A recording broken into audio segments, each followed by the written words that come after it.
we'll be discussing in the next 20 minutes about decoding diabetes 2024.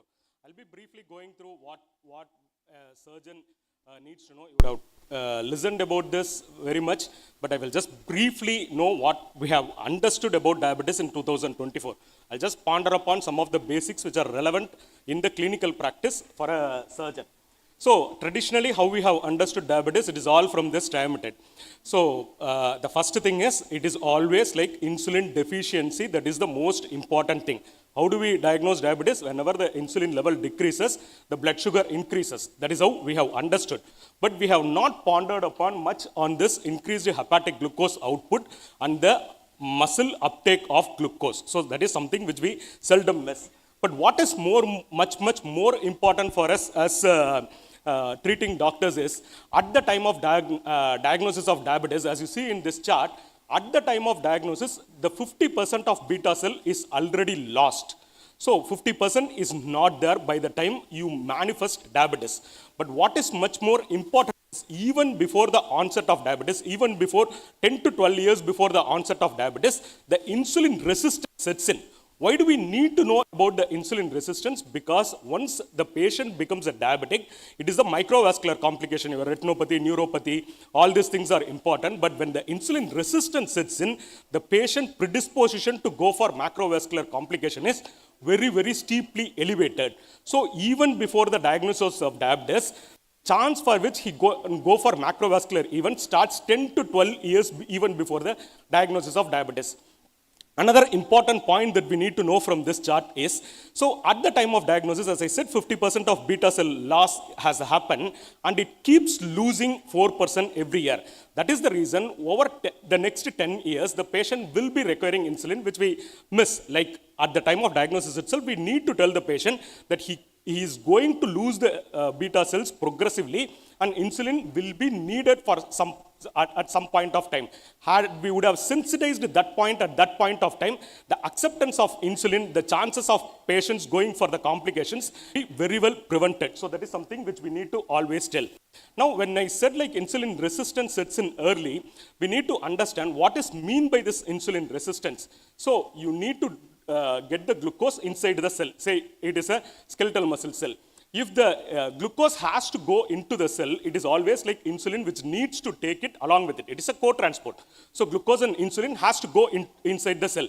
When the insulin resistance happen at the cellular wall level, when the post-translational molecular transition is not happening because insulin is not able to get in the glucose inside the cell, there are changes, body tries to compensate for this insulin resistance. Insulin is not able to take the glucose inside, the body tries to compensate. How does it try to compensate? It produces more insulin. So a person who is going for insulin resistant can go for hyperinsulinemic stage.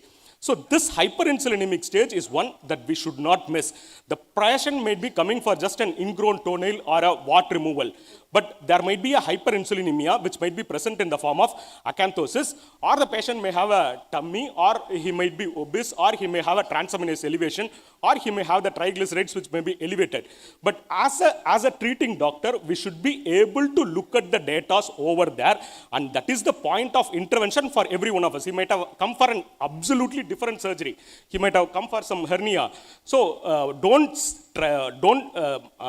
fail to seize this opportunity when the patient's presents with insulin resistant, and if we do more amount of physical activity at that point of time, before the manifestation of as a frank diabetes in our people. So when I said insulin resistance doesn't happen only at the level of skeletal muscle. It can happen at the level of liver. It can happen at the level of adipose tissue also. So what do we mean by that is, when we consume food, dissipate. So either we have to spend it as energy, or for the glycogen stores which happen, so that can get compensated, or it can get stored as a fat. This is the fate of calories that we consume. So when I am not able to burn these calories, it can get stored as a fat. Now when insulin resistance happens at the level of fat, this conversion of calories or carbohydrates to fat is not happening. So how will it revolve around the body?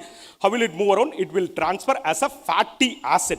So this production of excess fatty acid because of the insulin resistance is the fundamental most important step, because these fatty acids which are produced because of the insulin resistance can get deposited around the liver. It doesn't get deposited ahead of the corpus fascia as the fat. It can get deposited in the liver, it can get deposited in the pancreas, it can get deposited around the kidney, it can get deposited around the heart also.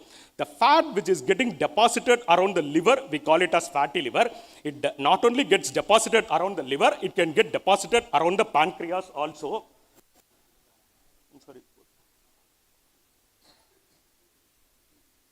Okay, so it can get deposited around the pancreas also. When it gets deposited around the pancreas, what it does is, it is not letting the islets to produce insulin. So you consume carbohydrate, insulin has to be produced. This insulin is not getting produced.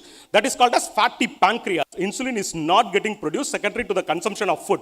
So that is fatty pancreas, and that is the reason insulin shunts. So what is the fundamental pathology? It is the insulin resistance that is happening, which is causing insulin resistance at the level of liver and at the level of pancreas also. Now the other important point that we need to know is, this excess calories that are getting deposited in the liver, it produces more amount of glucose in a fasting state.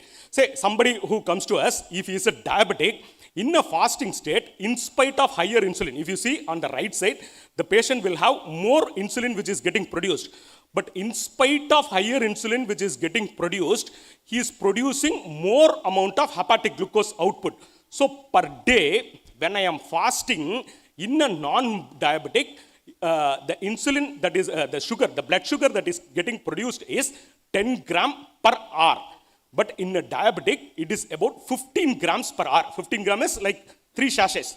3 sachets of sugar that we add to the tea, that much amount of sugar is getting produced in a basal state. Whereas in a normal person, only 2 sachets are produced. So if he is fasting for 10 to 12 hours, it means he is producing about 60 gram of extra sugar. So that is what is happening at the level of liver. So hepatic glucose output is fundamentally important. We said it is all about how much we consume. So I am thin, I am not obese. So does it matter only for obese people? Not so. This is a very famous experiment done by Yadnik at Yudkin. So as you see, the person who is seated on your right is an Indian. The person who is seated on your left is a Caucasian. So both of them are scientists. They work on insulin resistance. But when they did this particular experiment, both of them were having the BMI of same. The BMI was 22.3. But for the Indian who occasionally who just goes and opens his door compared to the other person who keeps jogging, the amount of fat percentage that has happened to in him, in his body is, when they did a DEXA scan, it is 21%. Whereas for the other Caucasian counterpart, it is just less than 10%. So we need to fundamentally understand that being an Indian makes us getting more amount of fat which is getting deposited. It is not only the fat getting deposited in the body, fat gets deposited in the liver also. So being thin doesn't mean that we are all protected. We are all having accumulating more amount of fat in our body. This is the relevance of hepatic glucose output, the second pathophysiology I said. The third, which is more important, is as we age, every one of us over here, as we age, we lose our muscles. So the energy that is produced, or the glucose that is produced, or the calories that is, the ATPs which are available, of the ATPs which are available in our body, 80% of it goes for brain. So the most important utilization, the most important organ which utilizes energy that is available is our brain. Brain utilizes more amount of energy. Secondary to that, the skeletal muscle comes in. The adipose tissue and other tissues contribute only about 10 to 15% of consumption. So all these things remain same. But when we lose the muscle, the consumption of these calories decreases. So if you are healthy, if you are good, if you have good muscle, at a basal state, you consume more amount of calories. But if you are not having adequate muscle, then it means that if you are becoming fragile, if you are becoming thin, that is the reason we see lot of diabetics who are fragile. So in these people, it is the fragility, it is the loss of the muscle which is causing them more amount of adiposity, that we call it as sarcopenia. So muscle loss will cause diabetes. If an individual is as fragile as this, definitely they will be predisposed to diabetes. Why do we need to know all this thing is because the therapeutics that we use in our clinical practice, we said about insulin resistance, we talked about insulin deficiency, we talked about hepatic glucose output, we talked about decreased glucose uptake by the muscles. So if there are two molecules that can address at the level of insulin resistance, it is metformin and pioglitazone. These are the only two molecules which will address insulin resistance. When it comes to impaired insulin secretion, it is your sulfonylureas and DPP-4 inhibitors. Let us forget which sulfonylurea, which brand. So basically, we can use any sulfonylurea. There are pros and cons. It doesn't matter what we use, but almost all the drugs are same. The insulin secretion can be restored by sulfonylureas and DPP-4 inhibitors. But when it comes to increased hepatic glucose output, what am I going to do over there? The most important thing is whether I am able to reduce the weight or not. When we concentrate all our therapeutics around the insulin resistant and insulin deficiency, what we don't concentrate is what happens to the glucose production. So if the glucose production at the level of liver, which is getting secreted at the level of 15 grams per hour in a fasting state, if I need to make it come down, it is all about the calorie restriction. If it gets restricted, as it's shown in the chart, it gets restored. So which is fundamentally important, we should ask our patients to reduce their weight, which is the third important point. The fourth comes, if you want to uptake, if you want to make the muscles to take more amount of calories, more amount of glucose, then what is important is muscle strengthening, which is much more important. We always tell our patients, go for a alone will not get control. The patients need to do resistance exercise. They should take dumbbell or they do sit-ups, pull-ups, use their own body weight to do this resistance exercise, which is very, very important. So we need to know, like, apart from these molecules, it is important for them that they should lose the weight, they should do the resistance exercise also. We are living in the era of SGLT2 inhibitors.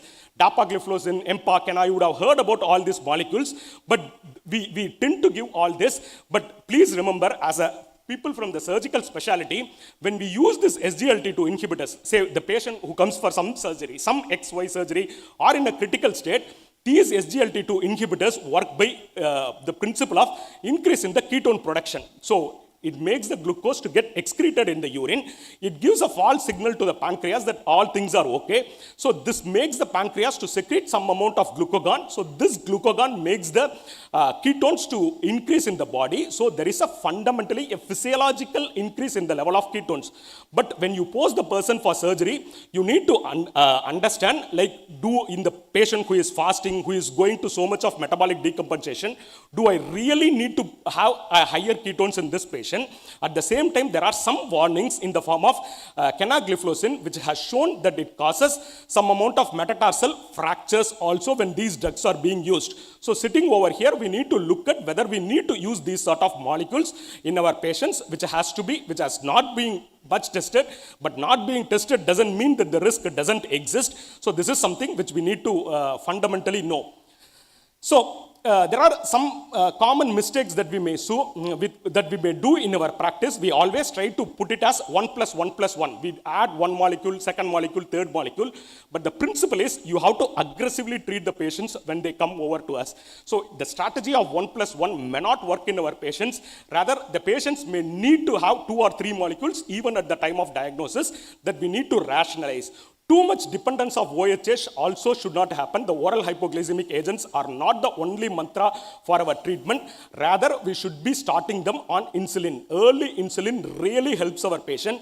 So not to depend too much on OHS, the patient has to be put on insulin. The other important thing is education, education, education. If you don't have time to sit with your patient and educate about all these things, you can educate, we are doing some free running program and all for nurses education. So you can ask the paramedic people to get enrolled in this program and train them so that they can educate, be it the insulin injection technique or be it the calories that they need to consume. Education is the fundamental important thing that we need to know. Few slides on some of the common things that may go wrong in a surgical specialty that I want to focus. This is something like which exists in, if you go to the periphery, everyone uses this famous so-called sliding scale regimen. So the sliding scale regimen regimens are something which are absolutely no to our patients, because what do we do in a sliding scale regimen is we see the sugars at random point of the day without knowing what the patient has consumed, what the patient is undergoing, whether the patient is fasting or not. So to tell an example, so as you see the patient coming over here, the patient reports at 11 o'clock. So by the chart, we see that at 11 o'clock, the patient has to take 12 units of insulin. We are okay with administering 12 units of insulin at that point of time. The staff nurse has to report to the doctor at 5 o'clock and sees the blood sugar at 5 o'clock. The blood sugar is normal over here in the form of 140. So 140 as per the chart doesn't need any insulin. We don't give any insulin over there. Then again the reporting time is 11 o'clock. The sister sees the blood sugar at 385. So she gives some 15 units of insulin. The next day the patient goes for early morning hypoglycemia. So here what do? We just react to the sugars as per the reacting time, as per the reporting time of the staff nurses. So the patient undergoes something like a roller coaster phenomenon. High sugar, low sugar, again high sugar, again we give insulin, patient goes for hypoglycemia also. So such sort of things shouldn't be done. The simplest protocol that we need to know, I will come back in a minute. So the other important thing that we need to know in our clinical practice is how much sugar should I ask. So if you see the ophthalmologist and all, they don't operate if the blood sugar is less than 160.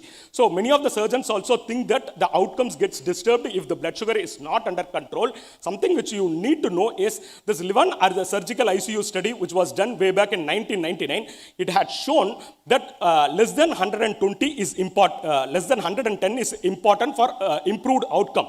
But it had its own flaws because that study was not able to get replicated after that at all. Nice sugar showed in critically ill patients that control should be between 140 and 180. So now there is a TGC fast. This study came in last year, 2023, published in NEJM, which showed that what should be the ideal sugar for our patients. They kept one arm less than 110 and in the other arm around 215 or so.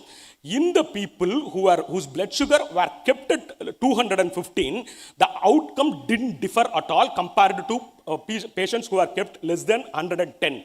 So it was not associated with any increase in mortality. Rather, the people whose blood sugar was maintained around 215 were doing extremely well than the other arm. So the point is, when patients come to us, when you try to keep the blood sugar, say less than 160, when you post the patient at around 1 o'clock and since 9 o'clock he is fasting, please remember that his ketones will be increased. He may go for hypoglycemia. When you want to do the surgery under local anesthesia, that is the time when the patient will go for all complication. You will give a GA, and in between GA we don't monitor the sugars, and that is where all the complication sets in. So a liberal admission of blood sugar is something which we need to know, because this TGC fast has shown that, and the guidelines also getting revised. So the simplest protocol that we need to use in our clinical practices, please remember this thumb rule. So it is the short-acting insulin is the one which we need to use in our clinical practice. The thumb rule goes like this. If the patient consumes about 10 grams of carbohydrate, he needs 1 unit of insulin. If you want to reduce the blood sugar by 10 milligram per deciliter, you need 1 unit of insulin. So these are the simple things that you need to understand. So we will go by this small chart. The patient comes to us around pre-dinner. The patient is getting admitted. You have to do a 6-point blood sugar before breakfast, after 2 hours after breakfast, before lunch, 2 hours after lunch, before dinner, and 2 hours after dinner. So before dinner, the patient is getting admitted. His blood sugar is about 268. If the patient is going to take about 3 idlis and 1 cup of chutney and sambar, it gives about 50 grams of carbohydrate. So for this 50 grams of carbohydrate, we need to give 5 units, because we said 1 unit of insulin will take care of 10 grams of carbohydrate. So 5 units is needed.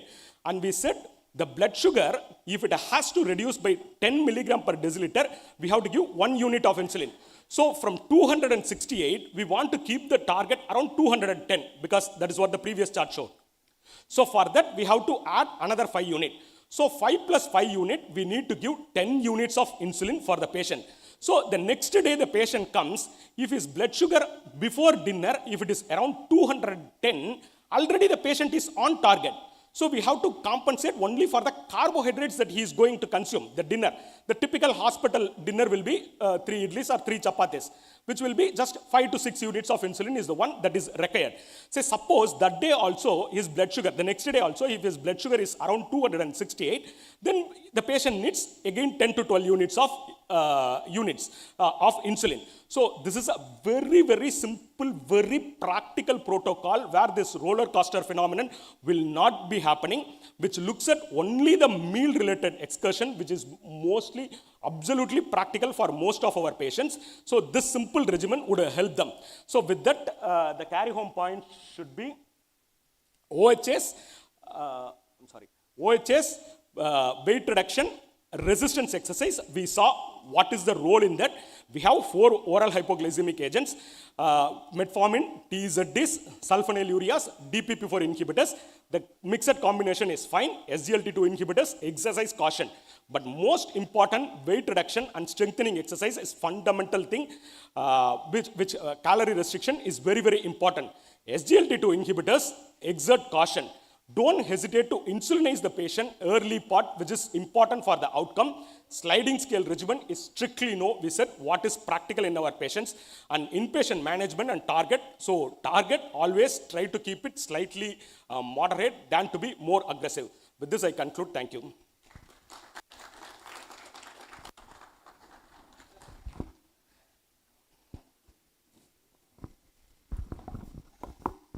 Yeah, thank you very much. That was a wonderful presentation, which is very practical. I think many points, both for the physicians and surgeons to know. This is an excellent presentation. Need to, I think 2-3 times we go over to his presentations. I think we'll get more knowledge, more insight into what he is trying to communicate.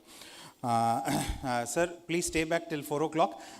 The question answer sessions will be happening at 4 o'clock. So any questions, please be ready to answer, sir. Thank you very much. The next speaker is an illustrious speaker, Professor N. Sridharan. He is Director of Institute of Vascular Surgery, Madras Medical College. The disc vascular foot in a diabetic patient. Please. I was very skeptical about this project, and it's a great effort on his part to bring this as a state project, and I hope within a decade's time you will see a society which is amputation free. Hats off to Professor Madurai, sir. And my topic will be a vascular complication in a diabetic foot. And I'm going to briefly mention about the importance of detecting the vascular foot in a diabetic patient at an earlier stage and what are the treatment options which are available.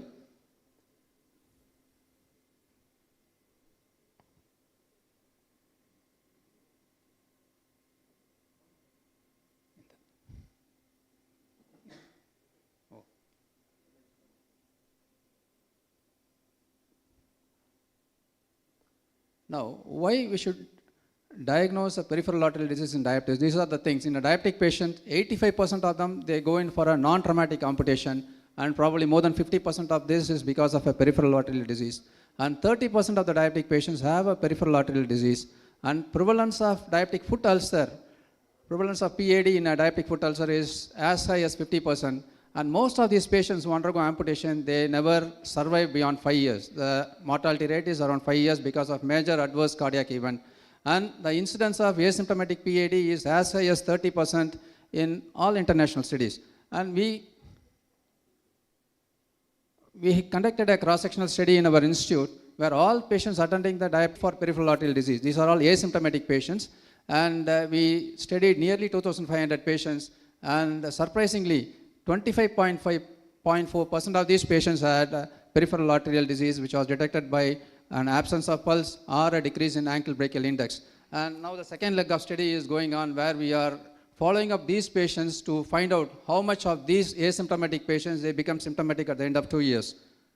And how the diabetic PAD is different from other atherosclerotic PAD. Usually they are multi-segmental. They may involve an iliac segment, femoropopliteal segment, tibial segments, and usually they are bilateral. And more important thing is the collaterals are not well developed in these patients, by which I mean these patients, when they develop a critical limb ischemia, they go in for a gangrene and rapid progression and limb loss.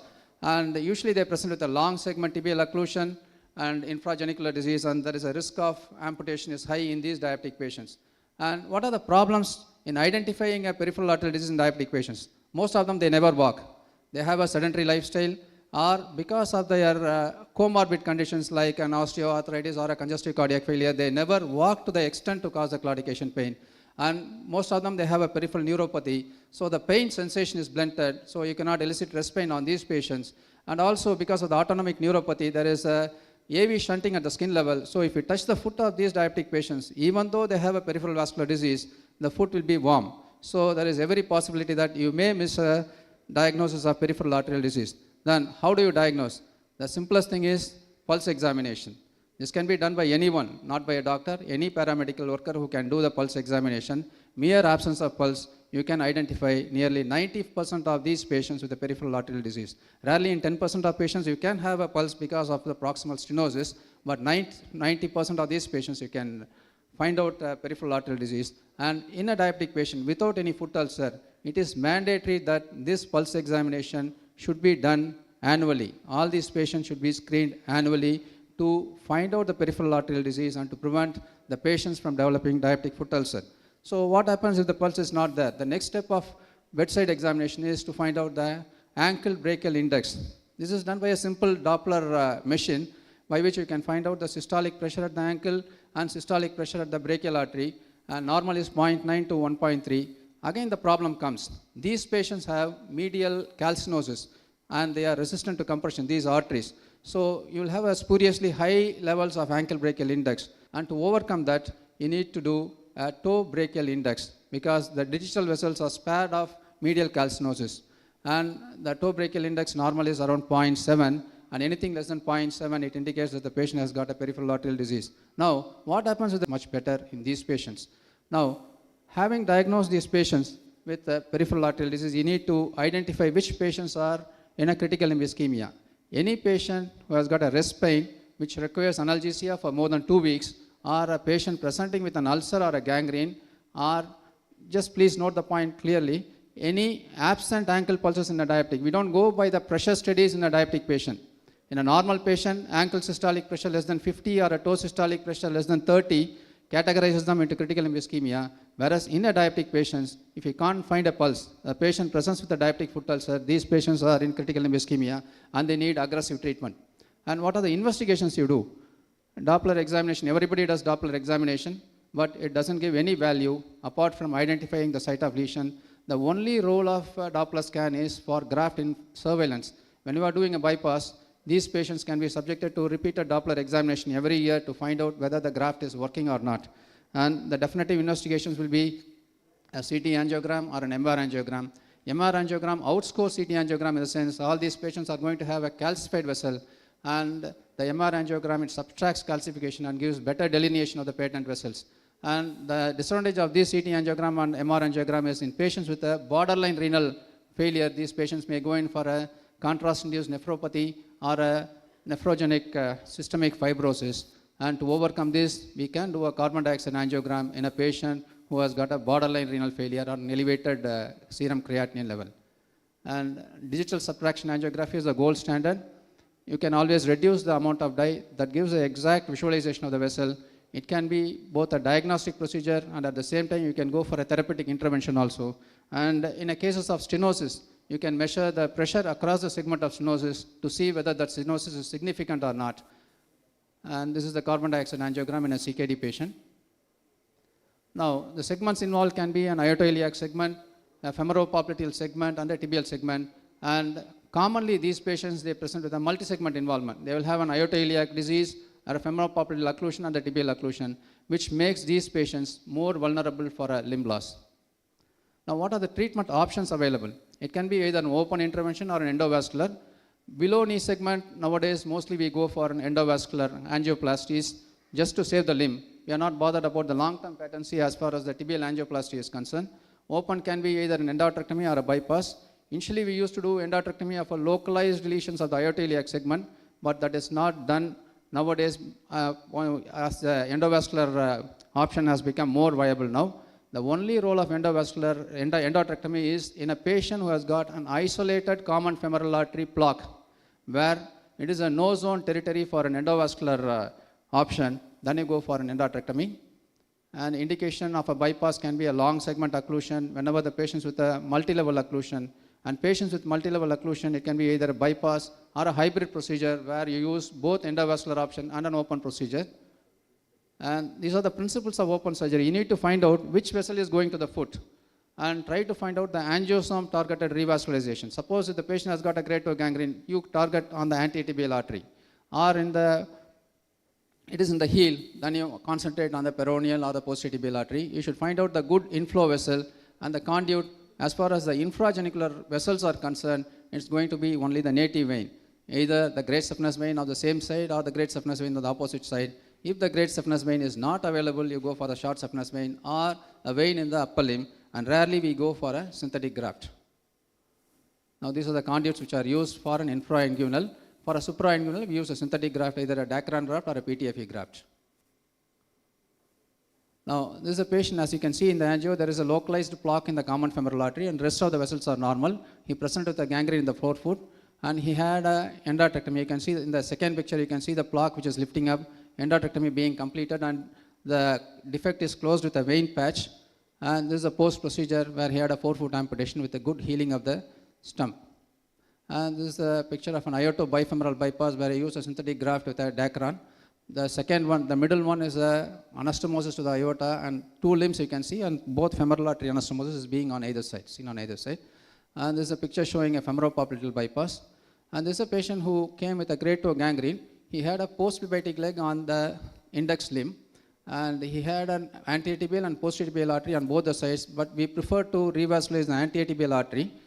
And as you can see, the antitibial artery is bypassed done. And the third picture downstairs, you can see the vein being harvested from the other side. We don't compromise on the quality of the conduit. We always prefer a vein whenever it is possible. And this is an example of posterior bypass from the popliteal artery. And this is also, he presented with an ischemic ulcer in the heel, and 2 months after that, there's a healed ulcer. And this is a patient who presented with a grade 2 gangrene, and the peroneal was the only outflow vessel. Patient underwent a peroneal bypass with a vein, reverse saphenous vein, and this is a post procedure. You can see the good bleeding in the amputated stump. And we go as far as the dorsalis pedis or the plantar tibial artery to revascularize these limbs. This is a patient who had a dorsalis pedis bypass done with a good healing of the stump.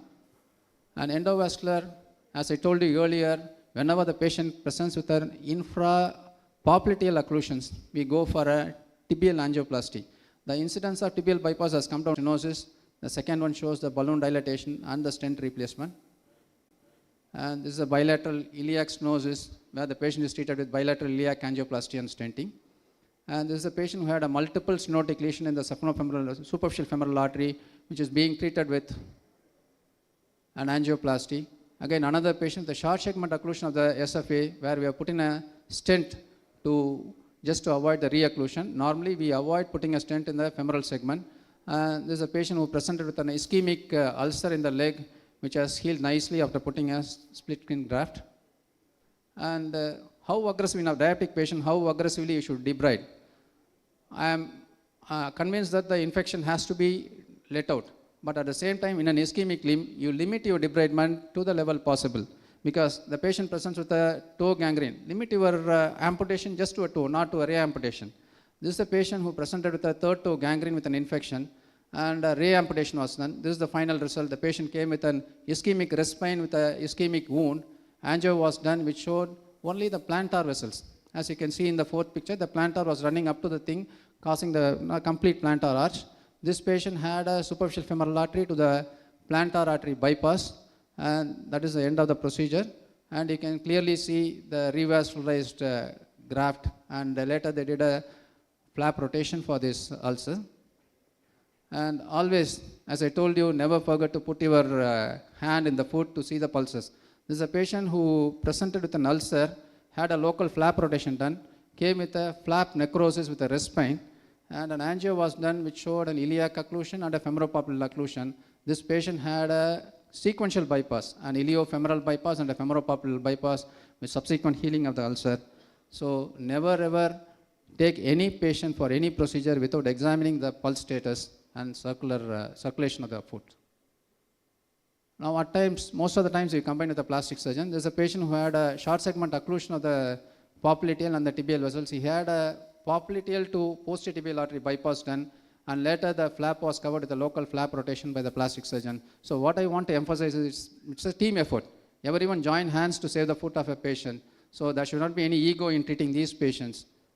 And so, of course, in spite of all these efforts, some patients, they end up in amputation. Patients who come very late with an irreversible tissue loss and overwhelming sepsis, where risk of life is more than saving the limb. And a patient who has got a severe ischemia and angio-wise, there is no reconstructible vessel. These patients go in for an amputation. And level of amputation is mostly decided by your clinical judgment and the segmental pressure. If the popliteal pressure is more than 60, we get away with the BK amputation. And ideal is to look for a transcutaneous oxygen pressure at the site of the amputation. If the pressure is more than 40, the chances of healing of this wound is much more. And this is our institutional data for the past 10 years. We have treated 1,067 patients of diabetic peripheral arterial disease, and nearly 27 patients were lost for follow-up. We had 62% we had an open bypass, and as you can see, most of the bypasses were below knee. And now the trend is changing. Now it has become endovascular. Most of the endovascular are tibial angioplasties of the 302, and we had only 15% of major amputation, which is a very good number. And to conclude, diabetic peripheral arterial disease is the commonest cause of non-traumatic lower limb amputation, and always examine the pulse of any diabetic patient, irrespective of whether he is symptomatic or not. And the role of multidisciplinary approach cannot be overemphasized to improve the outcome of these patients. And never ever debride an infected and ischemic wound extensively before revascularization. And our aim is to restore the maximal perfusion to the post with distalmost reconstruction possible.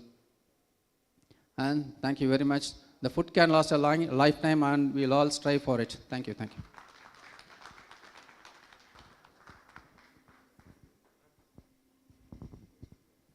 Thank you so much, sir, for that general and precise presentation, which was highly informative.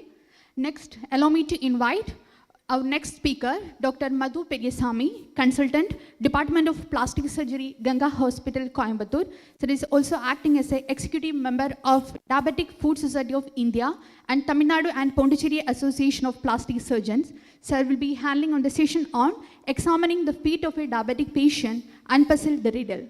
Sir, please welcome.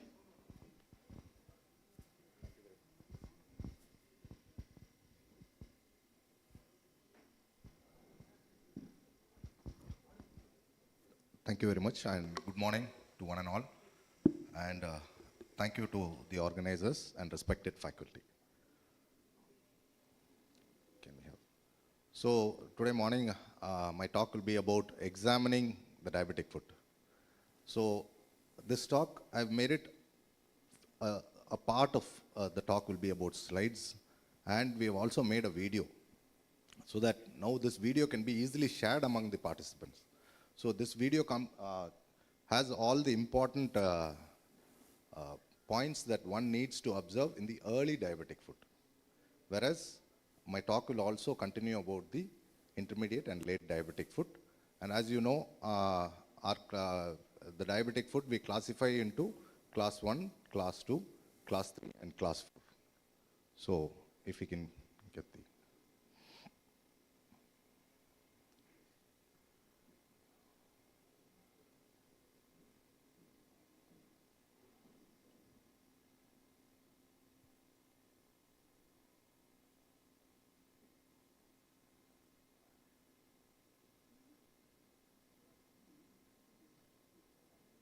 In the meantime, I think if anybody has doubts on the management of diabetes, Dr. Gauri Shankar is available to answer your questions also. Anybody has any questions?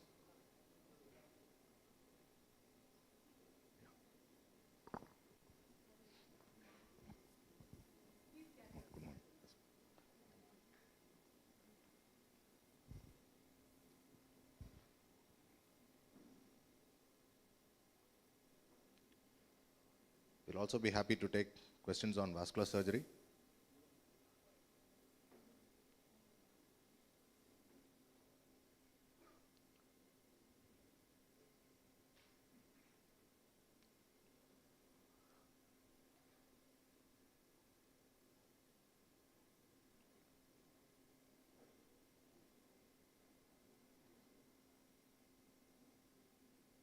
I think it's a huge presentation. I think it's just taking some time to load.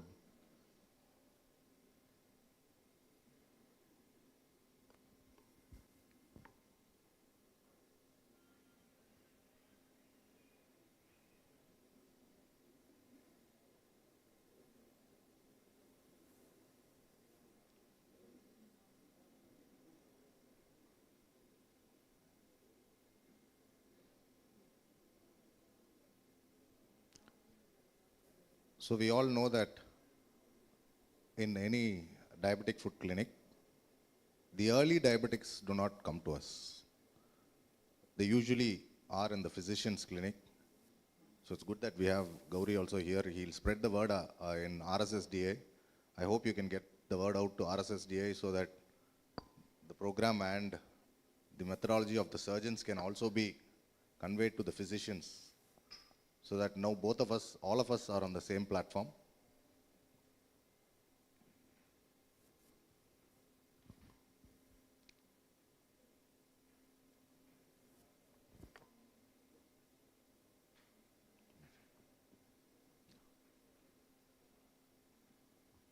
Slide changer, please.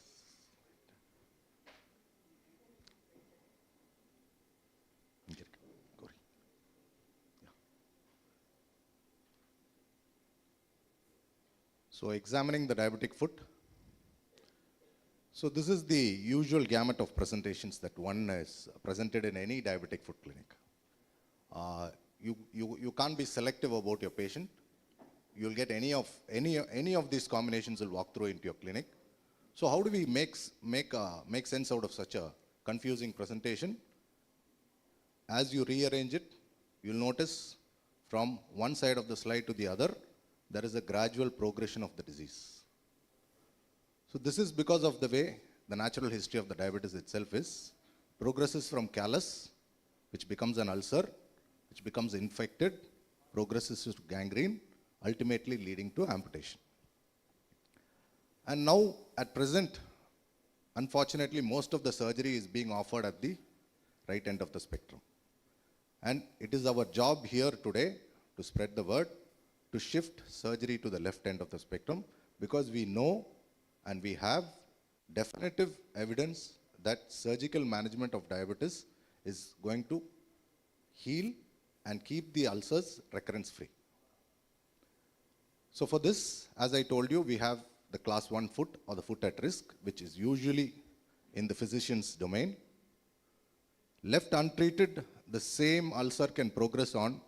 The lesion can progress to an ulcer, an uninfected ulcer, which is called a class 2 ulcer. Left unattended, it can progress on to an infected ulcer with or without soft tissue loss.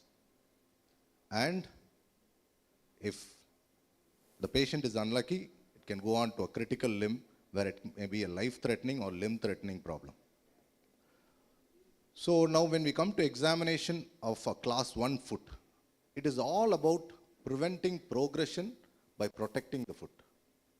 For this, the main thing is we have a video here with a voiceover. Video.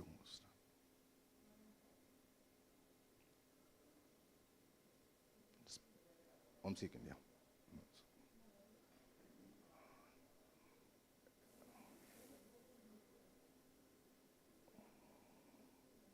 Playing.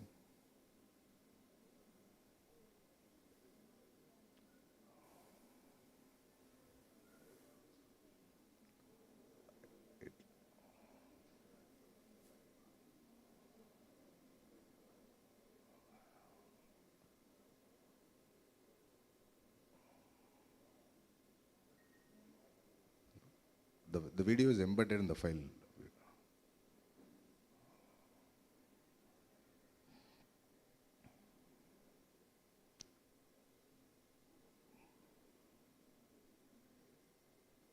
I think, once if it's taking time, we'll move on to the next talk and I can speak after this.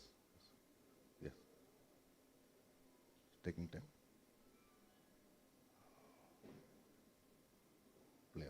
Playing. Not playing.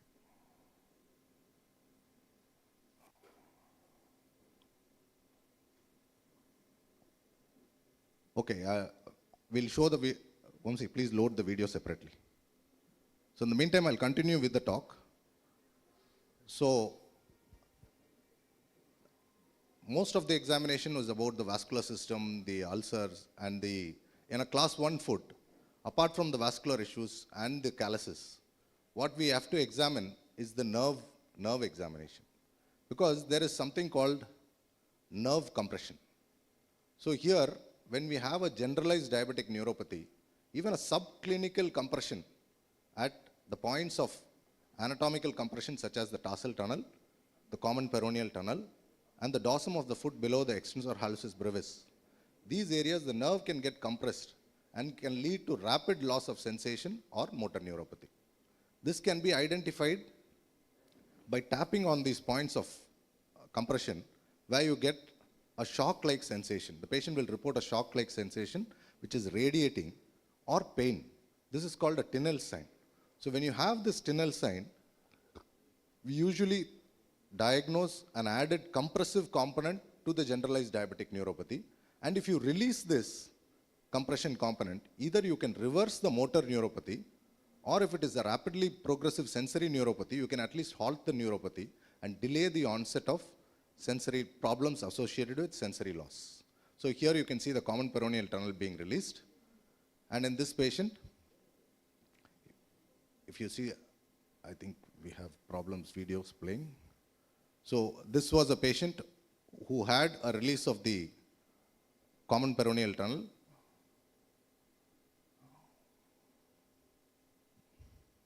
Okay. So once we release the common peroneal tunnel, actually in this video you would see me testing the nerve before and after the area of release. And I'm sorry, the videos are not playing. So here you can see actually what the patient was having a foot drop. He was able to walk with the foot drop completely went away and he was able to walk well enough.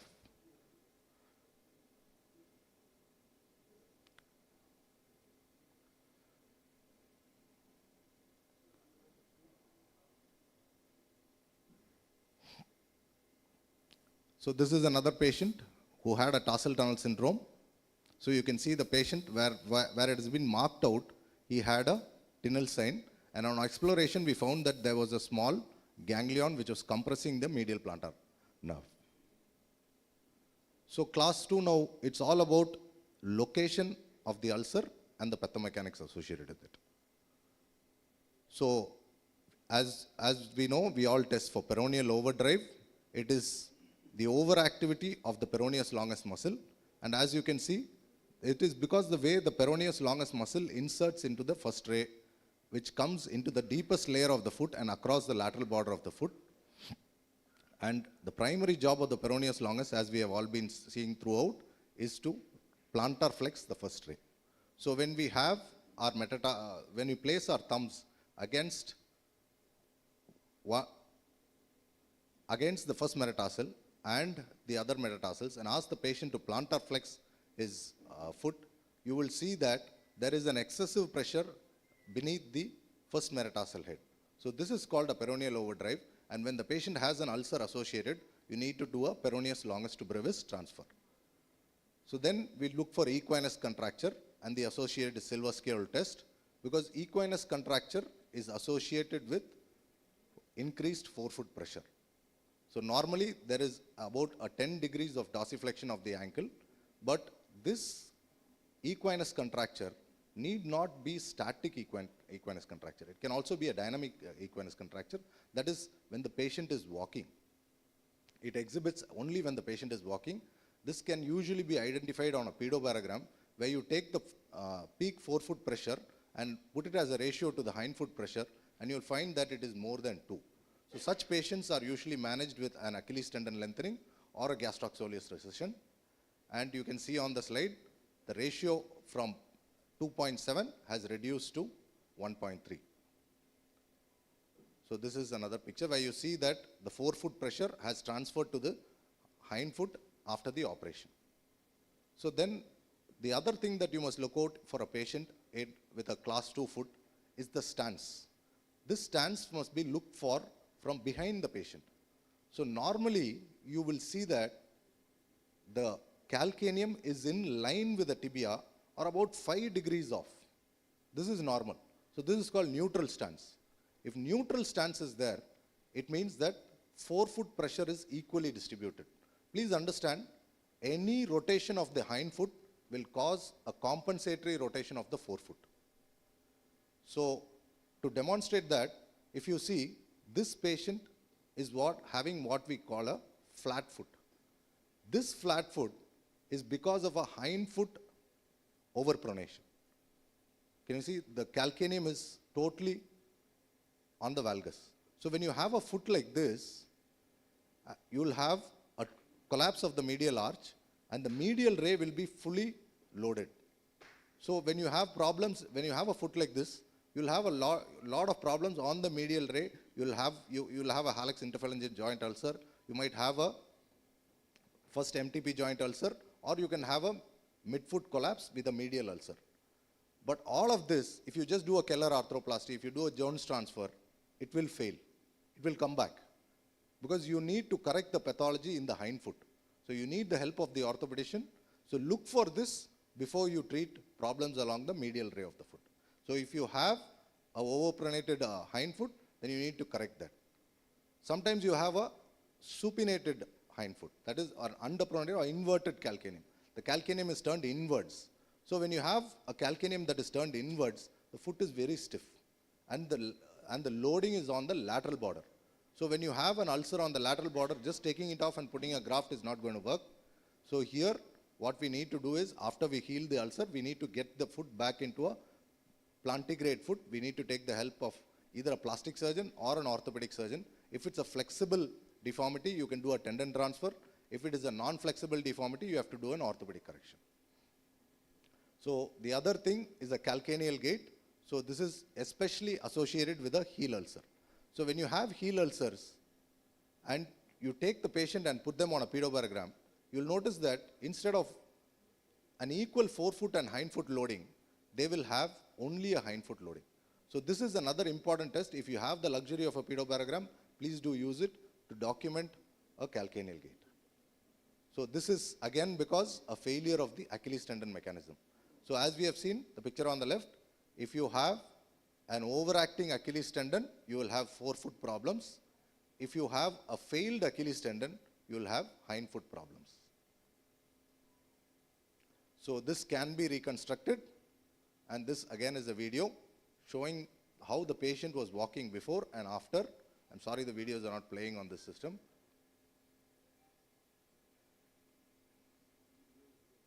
Yes. So now we move on to class 3. So class 3, yes, yes. So class 3, the entire thing is about predicting the spread of infection. How will this infection spread? So it's about anatomy and knowing the plane in which the infection is there. This infection can be in the skin plane, it can be in the facial plane, it can be in the tendon plane, or it can be intramuscular. So in which plane the infection is depends on how your debridement will go. So this examination, proper examination, will guide your debridement. For example, this patient has a toe ulcer, he has another ulcer on the medial ankle. We think that both are not connected. But if you start debriding, you'll notice that the entire thing is because of an infected FHL tendon which has been pouring out like this. So unless you open out the entire tract and debride, it will be a partial debridement and the patient will have a remaining sepsis in the leg. So here you can see, you'll always notice that whenever we do a disarticulation of the great toe, it is always better to check whether there is infection extending along the extensor or flexor tendon. It is more commonly extending along the flexor tendon. And if you have infection spreading along the flexor tendon, please go to a healthy area, take out the flexor tendon, cut it and remove it distally. Never pull it proximally.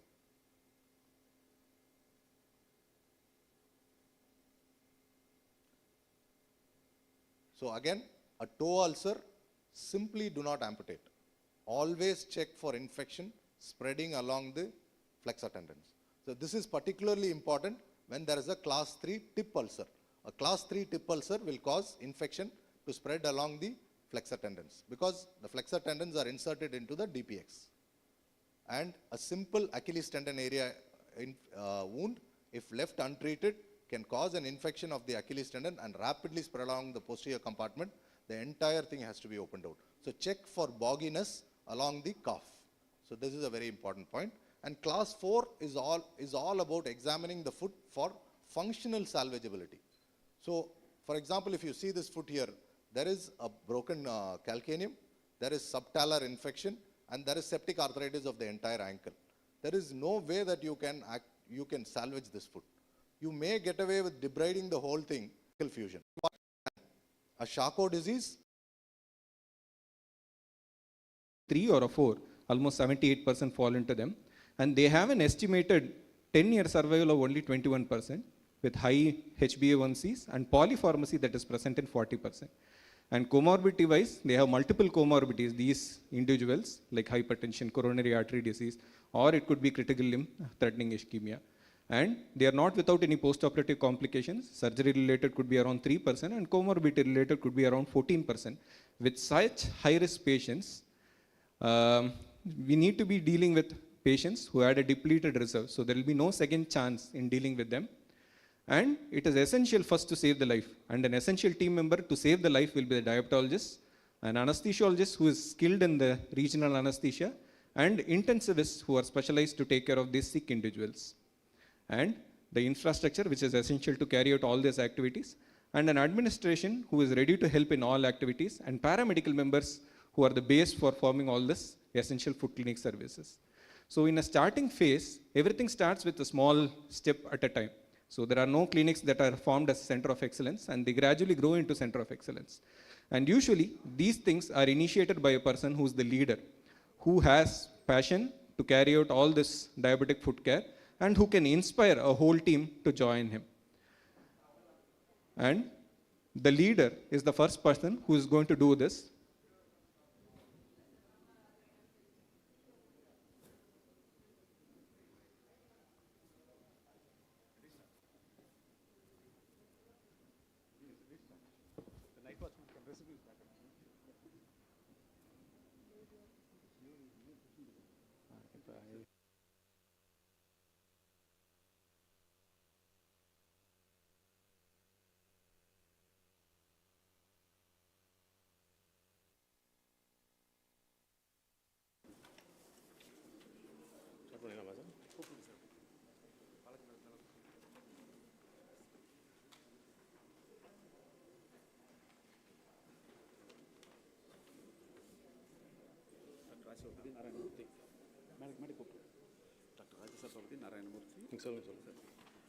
அனைவருக்கும் வணக்கம்.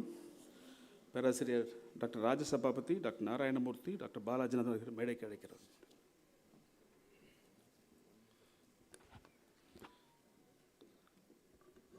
அனைவருக்கும் வணக்கம். மாண்புமிகு தமிழ்நாடு முதலமைச்சர் அவர்களின் வழிகாட்டலின்படி 2024-25 மருத்துவம் மற்றும் மக்கள் நல்வாழ்வுத்துறை மானிய கோரிக்கை அறிவிப்பு பாதம் பாதுகாப்போம் திட்டம் செயல்படுத்துவதன் அங்கமாக நீரிழிவு பாத பாதிப்புகளை கண்டறிய மக்களை தேடி மருத்துவ திட்டத்தில் களப்பணியாளருக்கு பயிற்சி அளிக்கும்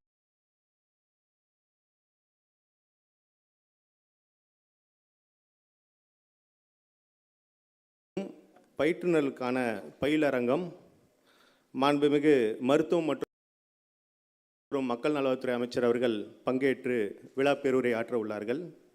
இந்த இனிய நிகழ்ச்சி மருத்துவம் மற்றும் மக்கள் நல்வாழ்வுத்துறை அரசு கூடுதல் தலைமைச் செயலாளர் அவர்கள் தலைமையேற்று நிகழ்ச்சியை நடத்தியுள்ளார்கள். நிகழ்ச்சிக்கு தேசிய நலவாழ்வு குழும இயக்குனர் அவர்கள் வரவேற்புரை ஆற்ற, தமிழ்நாடு சுகாதார திட்ட இயக்குனர் அவர்கள் வாழ்த்துரை வழங்க, பொது சுகாதாரம்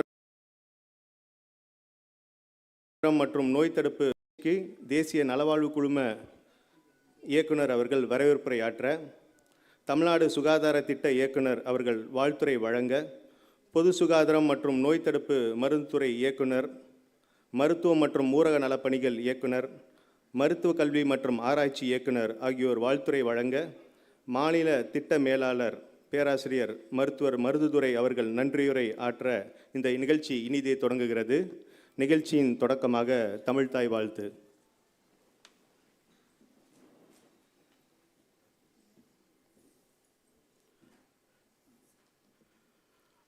நீராறும் கடலொடுத்த நிலமடந்தை கெழிலொழுகும்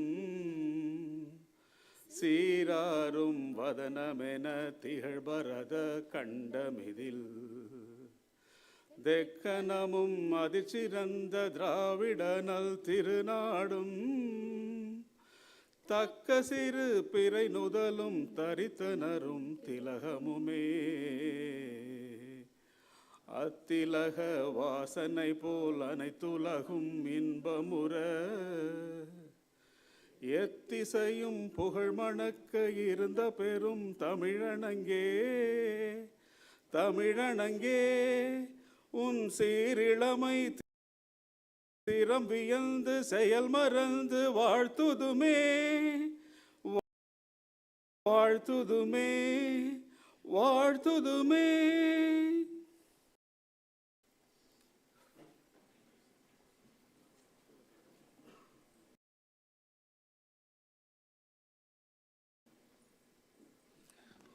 தேசிய நலவாழ்வு குழும இயக்குனர் அவர்களை வரவேற்புரையாற்றுமாறு அன்புடன் அழைக்கிறோம்.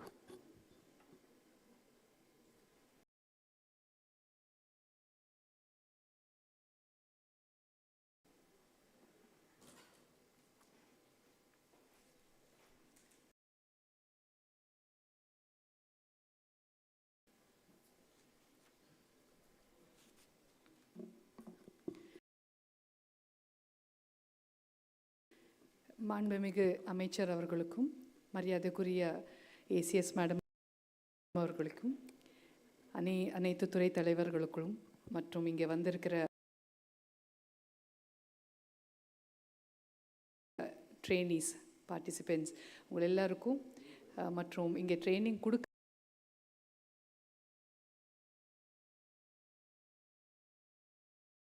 வந்திருக்க டாக்டர் ராஜசபாபதி கங்கா ஹாஸ்பிட்டல்ஸ் மற்றும் அனைத்து எக்ஸ்பர்ட்ஸ் எல்லாருக்கும் என்னுடைய இனிய காலை வணக்கம். இந்த அவர்களுடைய அனௌன்ஸ்மெண்ட் நம்ம 3 ப்ரோக்ராம்ஸ் வந்து நம்ம எடுக்க போகிறோம் இந்த ஆண்டு. One is food complication,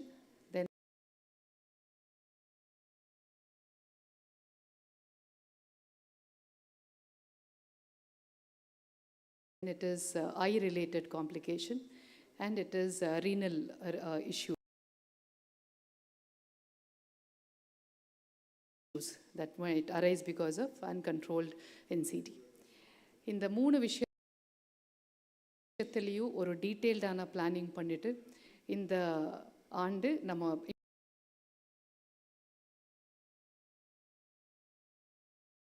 implement பண்ண போகிறோம்.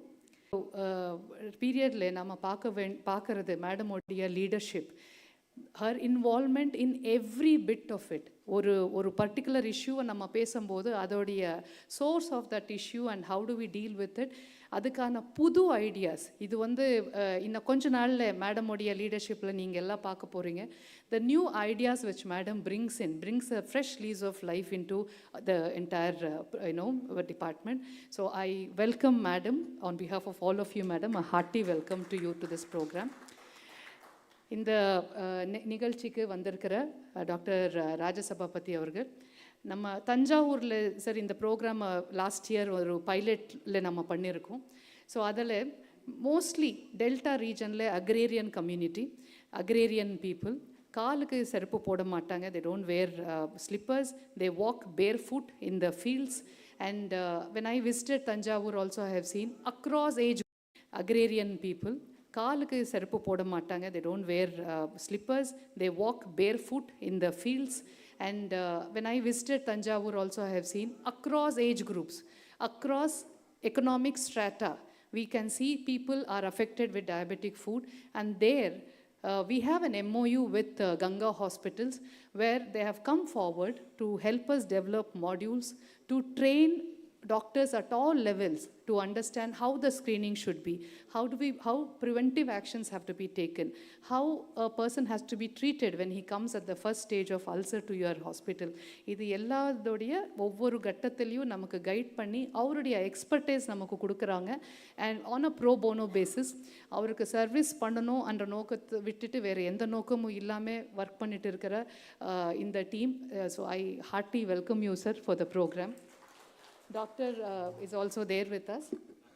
Dr. Narayan Murthy sir. இவர் வந்து yeah, he is the president of Diabetic Foot Society. Sir has also been with us during our journey in the pilot program.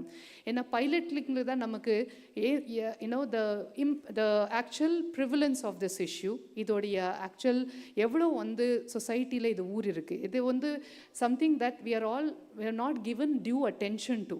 இந்த விஷயத்தை நமக்கு சொல்லி கொடுத்துட்டு unless we associate with all the private sector also, in a privately இருக்கிற நம்ம இந்த program should reach out to both the government and the private sector. So இதுக்கு நமக்கு diabetic society உடைய தலைவர், our president, our doctor is helping us. So அவனும் இந்த ப்ரோக்ராம்க்கு நான் wholeheartedly I welcome him. And the DMS, the RPD is here, Dr. Govind, Mr. Govind, who is our PD TNHSRP. Sir has involved in the drafting of the program from end to end, and in fact, out of his TNHSP budget, the major component of this program, which is around 17 crores, is being given by the TNHSP, because that is where, which is very vital to equip the hospitals to conduct those surgeries, to equip the government hospital, that is the GH, to take up the first level of treatment. இது எல்லாத்துக்கான program பண்ணி ரொம்ப detail program பண்ணிவிட்டு world bank ப்ராஜெக்ட்லேருந்து நமக்கு இந்த sanction வாங்கி கொடுத்துருக்காங்க. இது எல்லாத்துக்கான government order வந்த உடனே will be able to implement this across the state. And the key players of this today's programme is the DPH, the DMS and the DME. We also have the deans with us. So these are, they are the leaders who will be taking this program forward. Now the way maternal health, I always see that as an ideal program where all the three directorates came together, and today if we have achieved the sustainable goals in achieving the reduction of the MMR and IMR, it is only because the three directorates have come together and worked. And it is the same model we will adopt to make this program a very successful program. And in days to come, the coordination between the three directorates will be very, very important. So seeking all your support, I again welcome all of you to this program. Thank you. அடுத்ததாக விருந்தினர்களுக்கு நினைவு பரிசு வழங்கும் தருணம். மாண்புமிகு மருத்துவம் மற்றும் மக்கள் நலத்துறை அமைச்சர் அவர்களுக்கு அரசு கூடுதல் தலைமைச் செயலாளர் மருத்துவம் மற்றும் மக்கள் நல்வாழ்வுத்துறை அவர்கள் நினைவு பரிசினை வழங்கி சிறப்பிக்கிறார்கள்.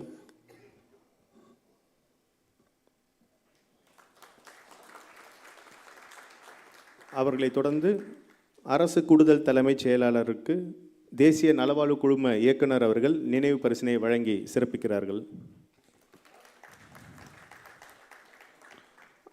அவர்களை தொடர்ந்து தேசிய நலவாழ்வு குழும இயக்குனர் அவர்களுக்கு மாவட்ட வருவாய் அலுவலர் திரு பழனி அவர்கள் நினைவு பரிசினை வழங்கி சிறப்பிக்கிறார்கள். அவர்களை தொடர்ந்து தமிழ்நாடு சுகாதார திட்ட இயக்குனர் அவர்களுக்கு மருத்துவர் மருதுதுரை அவர்கள் நினைவு பரிசினை வழங்கி சிறப்பிக்கிறார்கள். அவர்களை தொடர்ந்து பொது சுகாதாரம் மற்றும் நோய் தடுப்பு மருந்துத்துறை இயக்குனர் அவர்களுக்கு மருத்துவர் அரசு அவர்கள் நினைவு பரிசினை வழங்கி சிறப்பிக்கிறார்கள்.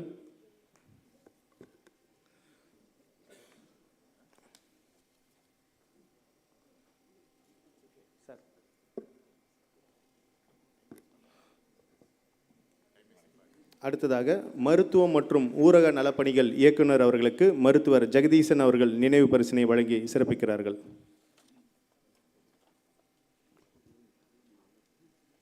அவர்களை தொடர்ந்து கங்கா மருத்துவமனை இயக்குனர் மருத்துவர் ராஜசபாபதி அவர்களுக்கு மருத்துவர் வினோதினி அவர்கள் நினைவு பரிசினை வழங்கி சிறப்பிக்கிறார்கள்.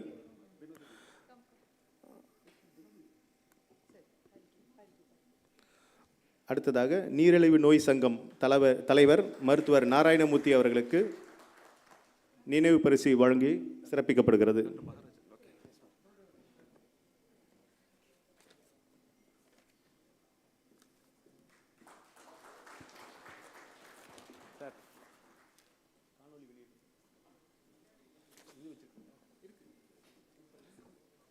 பாதம் பாதுகாப்போம் திட்டம் விளக்கம் மற்றும் செயலாக்கம் குறித்த காணொலியை மாண்புமிகு மருத்துவம் மற்றும் மக்கள் நல்வாழ்வுத்துறை அமைச்சர் அவர்கள் வெளியிடுமாறு அன்புடன் கேட்டுக்கொள்கிறோம்.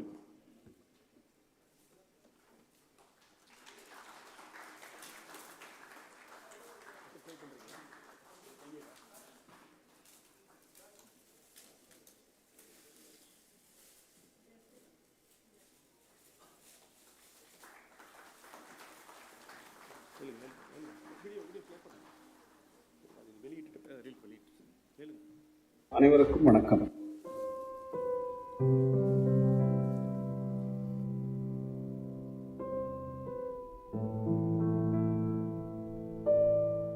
Project was presented to the Union government.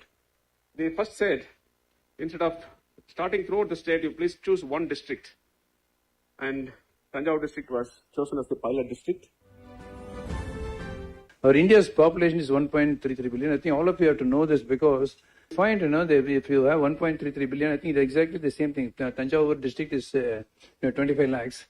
So nearly you will find about 10 to 12% of them will be diabetics. So that means, so if you take India's population, we have 15 crore diabetic patients in India. And 15 to 25% of the diabetics will develop foot ulcer sometime of their life. Okay, so the amputation risk once the ulcer happens is that is about 12 to 50%. So that means it's quite high. And what is really worrying is that if you have when a diabetic has an amputation, the 5-year survival rate of diabetics is very, very low. And if you really take, it's about only to 40% of the diabetics only live after this. In the second year, 150 people die. Okay, when you are able to follow them for 5 years with the correct numbers and all this, we are able to follow 110 families we followed. And we found 70 of the 110 have died. So that means you will find that the survival statistics of diabetics after amputation is much worse than most malignancies.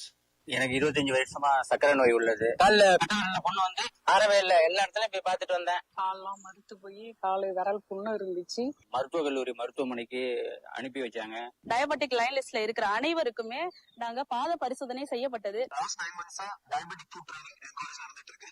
இந்த திட்டத்தை கொண்டு வந்துள்ள தமிழக அரசுக்கும் தமிழக முதல்வர் ஐயா அவர்களுக்கும் எனக்கு மனமார்ந்த நன்றியை தெரிவித்துக் கொள்கிறேன். I have seen so many diabetic food cases in the clinical side. Diabetic food பத்தின ட்ரைனிங்கை பேசிக்கா கொடுத்துருக்குறாங்க. வணக்கம். தஞ்சை மருத்துவக் கல்லூரி மருத்துவமனையில் தமிழ்நாடு அரசால் அறிவிக்கப்பட்டு முன்னோடி திட்டமாக பாத பராமரிப்பு மையம் செயல்படுத்தப்பட்டு வருகிறது. மற்றும் கோவை கங்கா மருத்துவமனையின் புரிந்துணர்வு ஒப்பந்தத்தின்படி நடத்தப்பட்ட 9 மாதங்களாக பயிலரங்குகள் சர்க்கரை பாத நோயினால் ஏற்படக்கூடிய புண் மற்றும் அவற்றை சரி செய்வதற்கான அறுவை சிகிச்சை பயிலரங்கு நடத்தப்பட்டது. இந்த பயிலரங்கு மிகவும் சிறப்பாக அவர்களுக்கு பயனளித்ததாக கூறுகிறார்கள். இதன் மூலமாக 258 நோயாளிகள் சர்க்கரை நோயாளிகள் இதுவரை தங்களது அவயங்களை இழக்காமல் இந்த அறுவை சிகிச்சை செய்து கொண்டு நன்றாக முன்னேறி வருகிறார்கள். கடந்த சட்டசபை கூட்டத்திலே இந்த திட்டத்தை மாநிலம் முழுவதும் விரிவுபடுத்தும் அறிவிப்பு வெளியிட்டமைக்காக மாண்புமிகு முதலமைச்சர் அவர்களுக்கும் மாண்புமிகு மருத்துவம் மற்றும் சுகாதாரத்துறை அமைச்சர் அவர்களுக்கும் மதிப்புக்குரிய மருத்துவ செயலர் அவர்களுக்கும் எனது நன்றியை காணிக்கையாகிறேன். தமிழ்நாடு முதலமைச்சருக்கு நன்றியை தெரிவித்துக் கொள்கிறேன். அரசுக்கு நன்றி. தமிழ்நாடு அரசுக்கும் நன்றி. இதுக்கு வாய்ப்பு தந்த தமிழ்நாடு முதலமைச்சர் ஐயா அவர்களுக்கு மிக்க நன்றி. உலகம் போற்றும் உன்னத திட்டம் மக்களை தேடி மருத்துவத்தின் நீட்சியாக, திராவிட மாடல் ஆட்சி செயல்திறனின் தொடர்ச்சியாக, மருத்துவ அறிவியல் உலகு தமிழ்நாடு அரசை இன்னும் ஒரு முறை திரும்பி பார்க்கும் முன்னோடி திட்டமாக நம் மக்களின் மனங்களை ஆய்ந்தறிந்தும் தமிழ்நாட்டு மக்களின் தேவைகளை கேட்டறிந்தும் மக்கள் நலனை பார்த்து பார்த்து நிறைவேற்றும் தமிழ்நாடு அரசின் தனித்துவமான திட்டங்களின் வரிசையில் பாதம் பாதுகாப்போம் திட்டம்.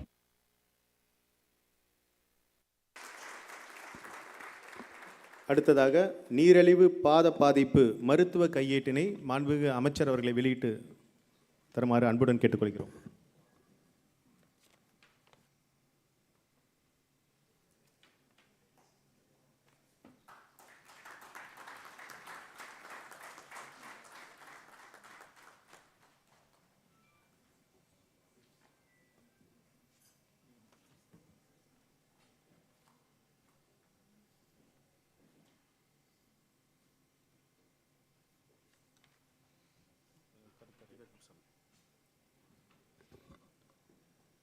அடுத்ததாக நீரிழிவு அறுவை பயிலரங்க பயிற்சி மருத்துவர் திவ்யா கருப்பசாமி உதவி பேராசிரியர் அவர்களை கருத்துரை வழங்குமாறு அன்புடன் அழைக்கிறோம்.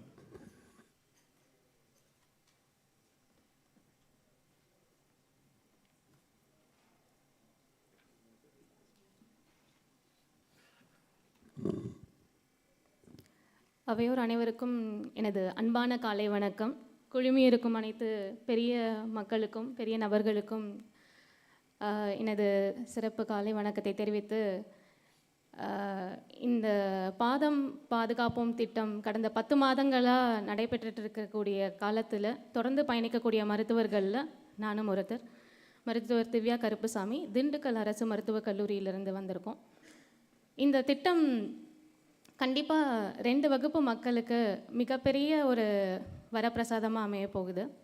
ஒன்று, ஓபிக்குள்ளே பேஷண்ட்ஸ் வந்து டாக்டர் எங்கள் காலில் சின்னதாக ஒரு புண்ணு இருக்குது அப்படின்னு சொல்லிட்டு கட்டை பிரித்து காட்டுறப்பவே, ஆஹா இந்த புண்ணை என்னடா பண்ண போகிறோம், இந்த புண்ணை எப்படி இந்த பேஷண்ட்டோட வேலை அவங்களுடைய குடும்ப சூழ்நிலையெல்லாம் வச்சு சமாளித்து பாதுகாத்து அவங்கள திரும்பி வீட்டுக்கு அனுப்ப போகிறோம், கண்டிப்பாக இது பாதத்தை நீக்கக்கூடிய நிலைமைக்கு போகிறதுக்கு நிறையா வாய்ப்பு இருக்கே அப்படின்னு ஒரு அவநம்பிக்கை கொள்ளக்கூடிய மருத்துவர்களுக்கு மத்தியிலையும் அந்த புண்ணை பற்றின சின்னதான ஒரு தெளிவு கூட இல்லாமல், இது சின்ன புண்ணு தானே, இது நமக்கு பின்னாடி எவ்வளோ பெரிய ஒரு பாதிப்பை கொடுக்க போகுது, இதனால் நம்மளுடைய வாழ்வாதாரம் எந்த அளவுக்கு பாதிக்க போகுதுங்கிற தெளிவில்லாத பொதுமக்களுக்கு மத்தியிலையும் கண்டிப்பாக இந்த திட்டம் பெரிய ஒரு வளர்ச்சியை ஏற்படுத்தும், ஒரு புரட்சியை விதைக்கும் அப்படின்னு நான் நம்புகிறேன். ஏன் அப்படின்னா, என்னோடய எஸ்ஐசியூவில் நான் ஒரு பேஷண்ட் பார்த்துட்டு இருக்கிறப்போ பாதத்தில் புண்ணு ஏற்பட்டு ரொம்ப பெரிய சீல் வச்சு உடம்பு முழுக்க கிருமி பரவி செப்சிஸ் ஆகி டிகேயில் இருக்கக்கூடிய ஒரு பேஷண்ட். அந்த பேஷண்ட்க்கு பாதத்தை அகற்றினா தான் உயிர் பிழைப்பாருன்றக்கூடிய சூழ்நிலை. அப்போது பாதத்தை அகற்றுறதுக்கு நம்ம கன்சென்ட் வாங்குவோம். அப்போ வந்து அந்த பேஷண்ட் கூட இருக்கக்கூடிய அட்டெண்டரை கூப்பிடுறேன். அப்போ ஒரு சின்ன பொண்ணு தான் வரா. அவள் வந்து ஒரு 17 வயசு பொண்ணு. அவள் சொல்கிறா, என் கூட வேறு யாரும் இல்லை, நான் மட்டும்தான் இருக்கேன், வேறு யாரும் பெரியவங்க இல்லையாடானா, இல்லை அம்மாவும் எனக்கு கிடையாது, நானும் என் தம்பியும் தான், எங்கள் அப்பா மட்டும்தான் வேலைக்கு போய் எங்களை பார்த்துட்ருக்கிறாரு, கட்டட மேஸ்திரியாக இருக்கிறாரு அப்படின்னு சொல்கிறா. ஆனால் பாதத்தை அகற்றக்கூடிய நிலமை இருக்குது அப்படின்னு சொல்கிறப்போ, நான் 12th படிச்சுட்ருக்கேன், நான் என்னோட ஸ்கூலை வந்து விட்டுட்டு நான் இப்போ வந்து அப்பாவை பார்த்துட்ருக்கேன், ஆனால் நீங்கள் பாதத்தை அகற்றிட்டிங்கன்னா நான் எப்படி பார்க்குறது, எங்கள் குடும்பத்தை அடுத்து யார் பார்த்துக்குவாங்கன்னு எனக்கு தெரியல அப்படின்னு கண்ணீர் சிந்துறப்போ, அப்பாவை உயிர் பிழைக்க வைக்கிறது தான் எங்களுக்கு இப்போது அவசியமான சூழ்நிலைன்னு சொல்லி அவங்களுக்கு முழங்காலுக்கு கீழே நாங்கள் அகற்ற வேண்டிய சூழ்நிலை ஆணுச்சு. ஆனால் அந்த நிலைமையில் அவங்களுக்கு இந்த கால் புண்ணு சின்னதாக இருக்கிறப்பவே முன்கூட்டியே வந்திருந்தால் கண்டிப்பாக அவங்களுடைய எதிர்காலத்தை காப்பாற்றி இருக்கக்கூடிய வாய்ப்பு இருந்திருக்குன்ற ஒரு அறிவும் தெளிவும் முன்கூட்டியே கிடச்சிருந்துருந்ததுன்னா அந்த பொண்ணுடைய எதிர்காலம் இன்னும் சிறப்பாக அமைஞ்சிருந்திருந்திருக்கும். அந்த கஷ்டத்துலேருந்து அவள் மீண்டு எடுத்திருந்திருந்திருப்பா. நம்ம ராஜசபாபதி சார் முன்னாடி சொல்லியிருந்த மாதிரி புற்றுநோயை விட மிகவும் கொடூரமான வியாதியாக நம்மளுடைய சர்க்கரை நோய் வளர்ந்துட்டு வருது. Diabetes is not a disease nowadays, it's becoming a disaster அப்படின்னு நான் சொல்ல விரும்புகிறேன். ஏன் அப்படின்னா, புற்றுநோயினால் பாதிக்கப்பட்ட மக்களை விட எல்லாருடைய வீட்லேயும் கண்டிப்பாக ஒரு சர்க்கரை நோயினால் பாதிக்கப்பட்ட நபர்களாவது இருக்கக்கூடுறாங்க. ஆனால் அந்த சின்ன பொண்ணு பெருசாக மாறக்கூடிய விழிப்புணர்வு கண்டிப்பாக யாருக்கும் கிடையாது. கேன்சர்னால் எல்லாருக்கும் ஒரு பயம் வந்தது, ஆஹா கேன்சர் பெருசாக வந்துடும் அப்படின்னு சொல்லிட்டு. ஆனால் டயபெட்டிஸ் அப்படிங்கிறப்போ சர்க்கரை நோய் தானே அப்படின்னு ஒரு அசால்ட்டான எண்ணம் மக்களுக்கு மத்தியில் நிறையா இருக்குது. அதுக்கு இந்த பாதம் பாதுகாப்போம் திட்டம் தமிழ்நாடு முழுக்க விழிப்புணர்வை ஏற்படுத்தி தேசிய அளவில் தமிழ்நாடு முன்னாடி எடுத்து வச்சு ஒரு எடுத்துக்காட்டாக திகழ்கிறதுக்கு நமக்கு வாய்ப்பளித்த அமைச்சர் பெருமக்களுக்கும் அனைத்து பெரிய மக்களுக்கும் என்னுடைய நன்றியை சமர்ப்பிச்சுக்கிறேன். இந்த திட்டம் பார்த்திங்க அப்படின்னா 10 மாதங்களில் எங்களுக்கு கங்கா ஹாஸ்பிட்டல்லேருந்து ராஜசபாபதி சார், மது பெரியசாமி சார், மருதுதுரை சார் எல்லாருமே சின்ன சின்ன விஷயங்களையுமே மிக அற்புதமாக நல்ல எடுத்துக்காட்டோட பயோமெக்கானிக்ஸ் எக்ஸ்பிளைன் பண்ணுறதா இருக்கட்டும், எப்படி சர்ஜிக்கல் ஆஃப்லோடிங் எவ்வளோ ஏர்லியாக நம்ம பண்ணுறது எவ்வளோ பெட்டராக பேஷண்ட்க்கு வந்து ப்ரிவென்டிங்காக இருக்கும் அப்படிங்கிறத எக்ஸ்பிளைன் பண்ணுறதா இருக்கட்டும், இன்ன வரைக்கும் சின்ன சின்ன சந்தேகங்களுக்கும் எந்த நேரம்னு பார்க்காம எங்களுக்கு சப்போர்ட் பண்ணிகிட்ருக்காங்க. இவங்களோட சப்போர்ட் மூலமாக தமிழ்நாடு முழுக்க இந்த விழிப்புணர்வை எங்களால் நல்லபடியாக கொடுக்க முடியும் அப்படின்னு நாங்கள் நம்புகிறோம். இந்த திட்டத்தில் எங்களையும் ஒரு பங்குதாரர்களாக ஏற்படுத்தி எங்களுக்கு மக்கள்கிட்ட விழிப்புணர்வு ஏற்படுத்துறதுக்கான ஒரு வாய்ப்பளித்தமைக்கும் எங்களுடைய நன்றிகளை அனைவருக்கும் தெரிவிச்சுக்கிறோம். செய்தக்க அல்ல செய்யக்கெடும், செய்தக்க செய்யாமை ஆனும் கெடும், செய்யக்கூடிய விஷயங்களை சரியான நேரத்தில் செய்யாமல் போனோம் அப்படின்னாலுமே கேடு விளையும் அப்படிங்கிற ஒரு எண்ணத்தோடு இந்த செயலை நம்ம மேற்கொண்டு எடுத்து மக்களுக்கு மத்தியில் விழிப்புணர்வு ஏற்படுத்தணும். நிறையா மக்களுடைய வாழ்வாதாரத்தை பாதுகாக்கக்கூடிய பொறுப்பு நம்ம கையில் இருக்குன்றதை உணர்ந்து செயல்படுவோம்னு நம்புகிறேன். அந்த ஒரு பொறுப்புக்கான வழியையும் வழிகாட்டுதலையும் வழங்கிய அனைவருக்கும் என்னுடைய நன்றிகள். தேங்க்யூ. அடுத்ததாக செங்கல்பட்டு மருத்துவக் கல்லூரி மருத்துவமனை உதவி பேராசிரியர் மருத்துவர் தீனதயாளன் அவர்களை கருத்துரை வழங்குமாறு அழைக்கிறோம்.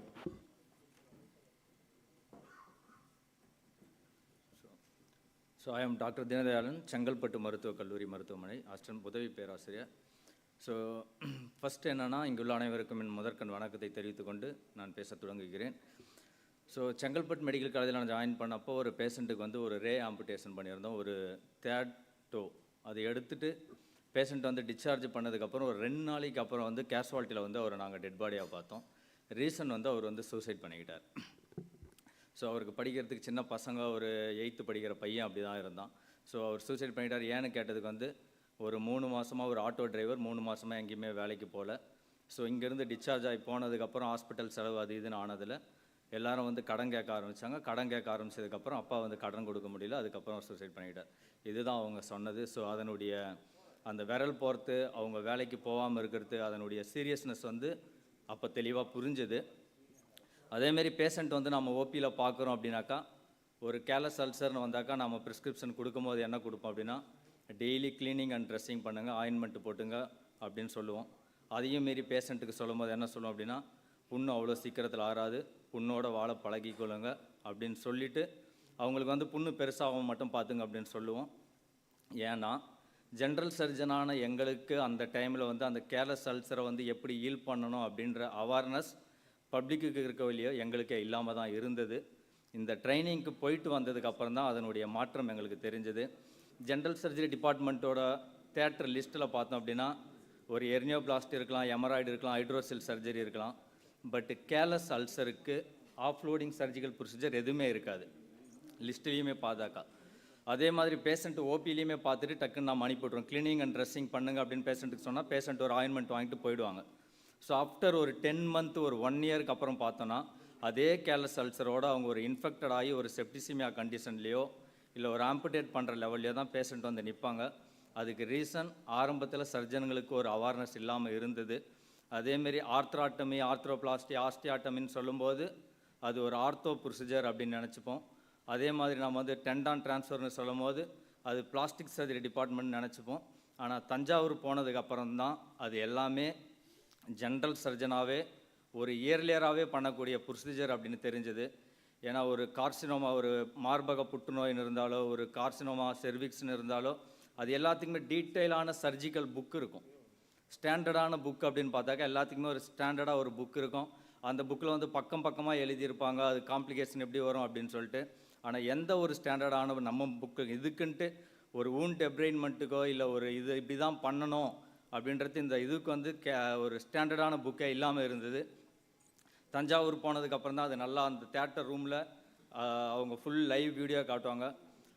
மருது சார் வந்து ஃபுல்லாக சுற்றிக்கிட்டே இருப்பார், அது ஒரு கோஆர்டினேட்டே பண்ணிகிட்டு இருப்பார், என்ன பிபிடி போடணும், எப்போ சர்ஜரிக்குள்ளே போகணும் அப்படின்னு சொல்லிட்டு. அந்த தேட்டரில் பண்ணும்போது மது பெரியசாமி சார் ஆகட்டும், வம்சிதரன் சார் ஆகட்டும், நம்ம இடையில கேட்கக்கூடிய கேள்விகளுக்கு எல்லாத்துக்குமே பதில் சொல்லிகிட்டு இருந்தாங்க.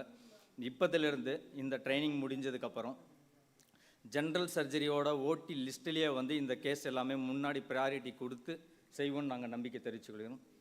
இந்த Tamil Nadu government plus Ganga hospital plus Thanjavur medical college வந்து அந்த ஹோல் டீமாகவே வந்து ஃபுல் சப்போர்ட் பண்ணுவாங்க.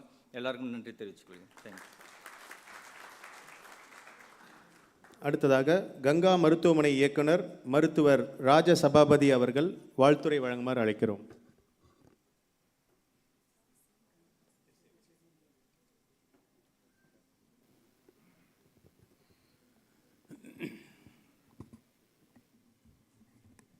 The Honorable Minister for Health and Honorable Health Secretary and the officers of the government and my colleagues in the medical profession. Slide is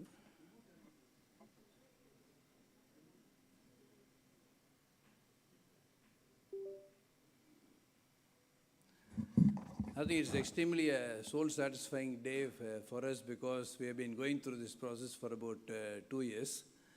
And it was very heartening to listen to the two candidates now who spoke.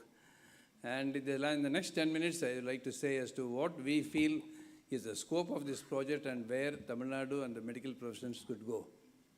I think if you take up any public healthcare initiative, I think we are taking it in breast care, immunization, you'll always find they started with addressing a need in the society. And when you analyze them, which is what is called as the need, availability and utilization paradigm, there will always be so much of need and the availability will fall short. There is a gap between need and availability. But then tragically there will also be a gap between availability and utilization. I think that's the, and the gap between the need and the availability, if you need to bridge, that means you need enormous resources. I think that means it involves infrastructure building, capacity building. So that can only be done by the government. I think nobody else can do that. But then there is also a gap between availability and utilization. I think that can only be built, filled up by the healthcare professionals. That immediately you take it in any country, in any state. If you take the NHS, you take the Obamacare, you study everything, that you will find this gap exists at all levels. When both gaps are bridged, I think the projects become successful and a lasting impact is made. But what we feel is, I think just what we heard from the other two students also, you'll feel that this is an opportunity that is not to be missed for all of us, because there's an opportunity for doing good. And the most important thing is, every stakeholder has got to benefit in this. I think the most important, the beneficiary is the patient. And in the process of the patient getting benefited, I think the government will benefit, the doctors will benefit. I think all of us could have a sense of satisfaction that we have done something good.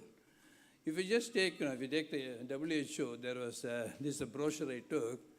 I think what they did is the 10 years in public health, but they put a decade. I think what has been the major achievements in the decade.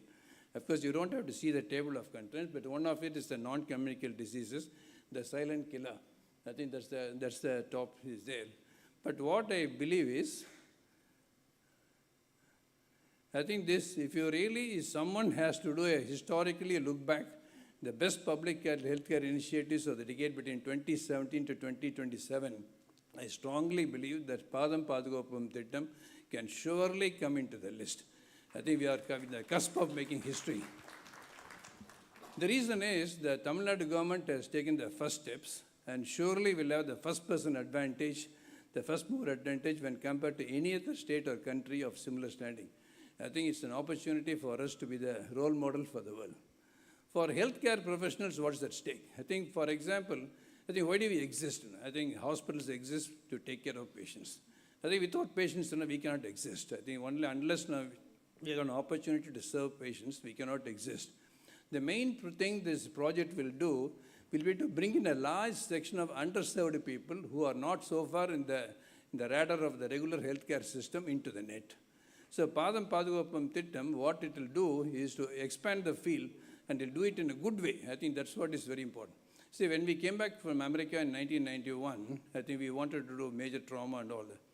And then we found that, listened to a talk by Mr. Tulsiraj from Aravind Hospital. He said that at that time of period when they started, only 8% of the cataract blind in India were getting operated. I was really surprised by that. And they said all hospitals were trying to get into that 8%. And then what we really need to concentrate is to what happens to the rest of the 92%.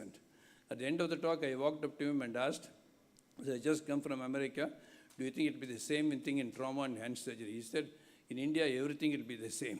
And then that's led us to start that we will not worry about patients who are being operated. Just let on get to the stage which are not operated. I think that led on to our success in trauma. So I think similarly, what would happen is this. The mere screening of the Tanjavur screening program, we found that the amputation prevention surgeries are needed for more than 7,000 people. And then you've got a staggering number of more than 1,046 people who are required with active ulcers.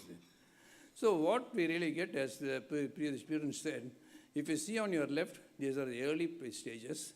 And if you see on the right, they are the patients which really require a major surgery or amputations. The great difference this project will do is that we will have an opportunity to treat a larger section of well diabetics than sick diabetics. So when you treat a well diabetic, the amount of effort that you do, the time that you take, the resources that we use will be lesser. The effort-reward ratio, I think, will be very positive and it will happen. Amputations and sequelae, I think it's a developing economy like India can ill afford. So what is another great thing about this project is that we have studied in a lot of healthcare projects. I think we see all successful healthcare projects are ones which fill up the loop. So suppose I'll give another example. If you take a breast care screening program, we may do a mammogram, but then if you have the breast care screening is be effective, we need to do mammogram, then followed by ultrasound, a biopsy, and positively if they are found, what do you do with them all? So similarly here, I think the Paadham Paadhukaapom Thittam, this is a project which completes the loop. It has been extraordinarily well planned by the government. You got screening, you got investigations, footwear, surgery, and all these are there. And in case, unfortunately, the amputation has happened, it could also be where we could have prosthesis and rehab is also covered. So it's good. So how well it's been appreciated? I think it's starting to get appreciated. So it's close in the Goa. We are going to have in September. We are going to have a meeting, and there is a combined meeting of the Diabetic Foot Society of India, International Association of Diabetic Foot Societies, and D-Foot International. And this is the first ever time all these things are happening in our country. So at that time, I think all of us thought we should have an oration on the founder of the DFSA, Dr. Arun Bal oration.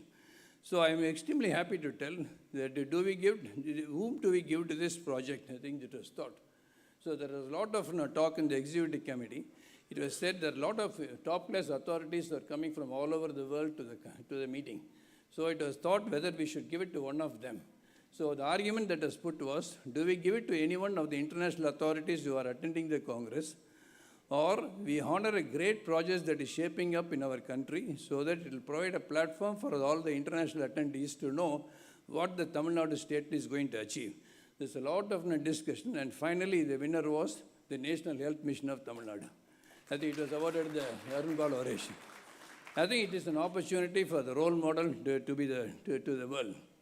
I think if this project has to succeed, I think we need to have an emotional connect to the owner of the project.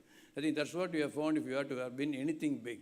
If we take the example of the Pulse Polio program of Rotary, I think that's an iconic picture where the first drop of polio was put. It was put by the Rotary, at that time, international president. And then when he's going back in Philippines, it was done in a village in Philippines. And then when he was on his plane back, I think he recollected. See, after he put the first drop, it was extremely crowded, and suddenly he found somebody was pulling his pants to get his attention. So at that time, there was a small boy who was sick, and he found a small boy seeking attention, and he said, as soon as he saw him, he pointed out to the small child whom he had put the first drop. He said, my sister, thank you, Rotary. He said, I could never forget that picture. So I think what really made it was, and he went back and said, this has to continue on. So now the rest is history. Now 2.5 billion doses Rotary has helped. I think polio has been 99.9% of polio has been taken. So I think as what the two students told, if you have patients which have got emotional connect to a project, I think we'll all win. And I should also thank you on behalf of Ganga Hospital for the opportunity you have helped us to participate. I think we'll work so that it will become a role model project for a public and private partnership in healthcare delivery. See, we are in one of the hospitals which greatly admire is Mayo Clinic. So the Mayo Clinic, the motto of it is, the interest of the patient is the only interest to be considered and nothing else. So I think they were also the first people in the public and private partnership. In the World War II, I think when the Air Force pilots were going, in the World War II, a lot of pilots were blackout. They are suffering blackout when they go up the ladder. And it was the aviation medicine department of it, of Mayo Clinic, which made the G suit.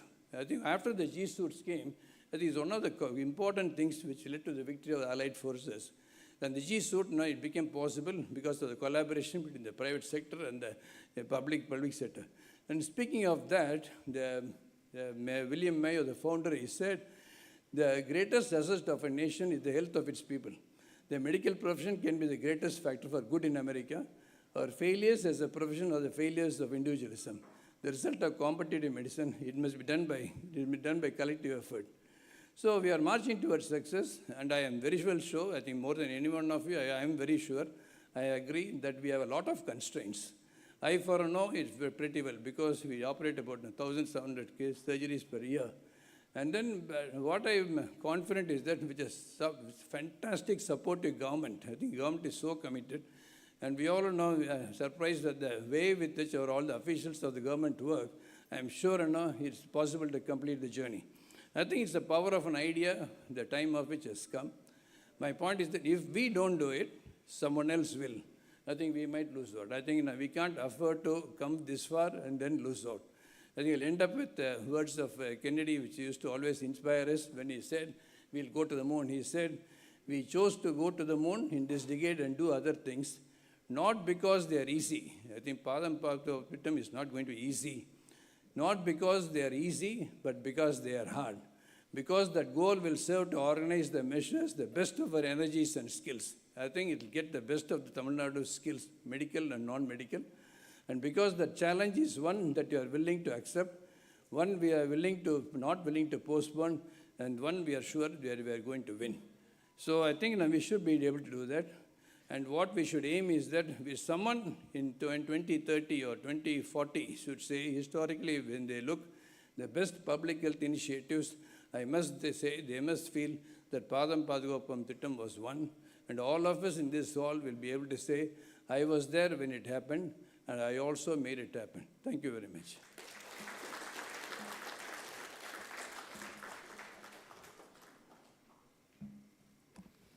அடுத்ததாக நீரிழிவு நோய் சங்க தலைவர் மருத்துவர் நாராயணமூர்த்தி அவர்கள் வாழ்த்துரை வழங்குமாறு அழைக்கிறோம்.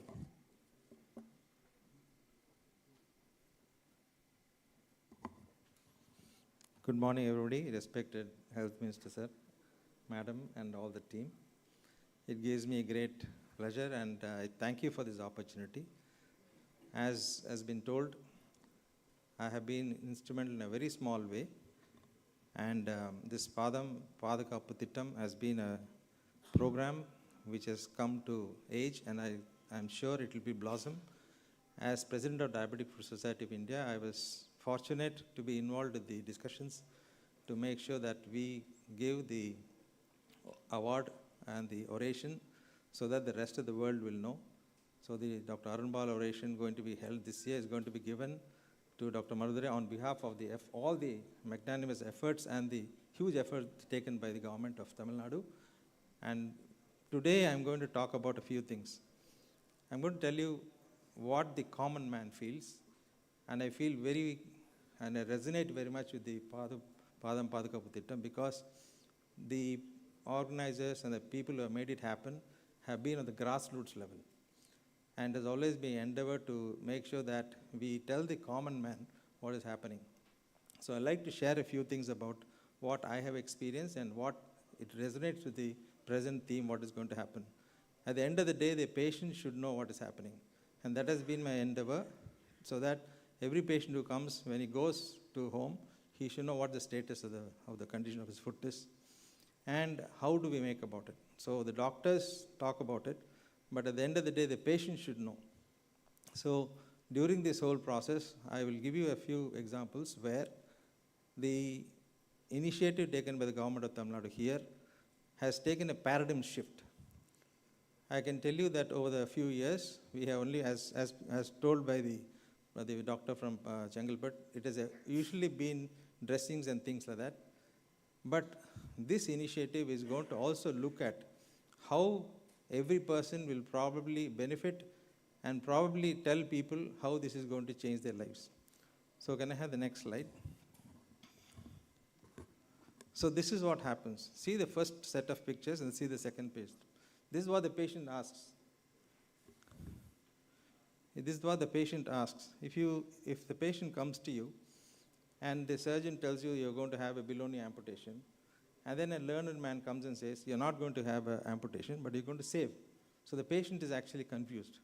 So we should know why this paradigm shift is. So that is the whole purpose of this initiative, to make sure that the doctors and the patients know exactly what to expect. As of now, most of you know that when the patient comes to you with the first set of pictures, most of them could have been offered an amputation. But with the knowledge and the training the masters program here, I'm very well sure that this is not going to happen. So my purpose is to say why we need to document these things. And I'm very thankful to the madam and everybody who have used our small contribution to see how to document these things. I'm going to just elaborate on why documentation is very important. And I'll share my experience, which I've been doing in Kaveri Hospital. Next slide. So this is again, same scenario you find in a small lady who's a widowed nurse, who has to also work in the night, who's had initially, we had this plaster, but we know that plaster is temporary. So you would have seen so far, and the training so far is to make sure that this is not left alone, but a proper surgical treatment is given so that the patient doesn't get it alone. So the purpose of the present Paadham Paadhukaapom Thittam is to make sure these people do not come back with complications. So this is the major paradigm shift. The other thing we need to do is time. There is usually a tendency for people to say that diabetic foot is going to take weeks or months, but not necessarily.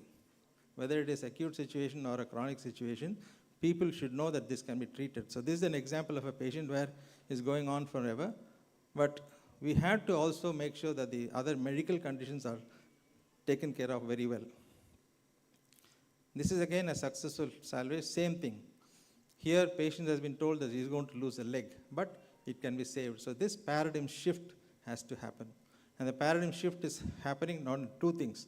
One is to prevent amputation, but more importantly is to make sure that they don't come to this level. We also have to know and take care of both the feet. Most of the classification systems in the world, they don't take care of the other feet. So all these parameters I told you, whether it is related to the foot, artery, vein, or the bones, they had to be documented. So that data has to be done, and that data has been collected here. So what we should do is to make sure that all these things are nicely documented. Just going to tell you what the international guidelines are. And these guidelines tell you how to document every aspect of the foot in these patients. But they're not fulfilled. They're not actually complete. So we have given suggestions so that this can be taken care of.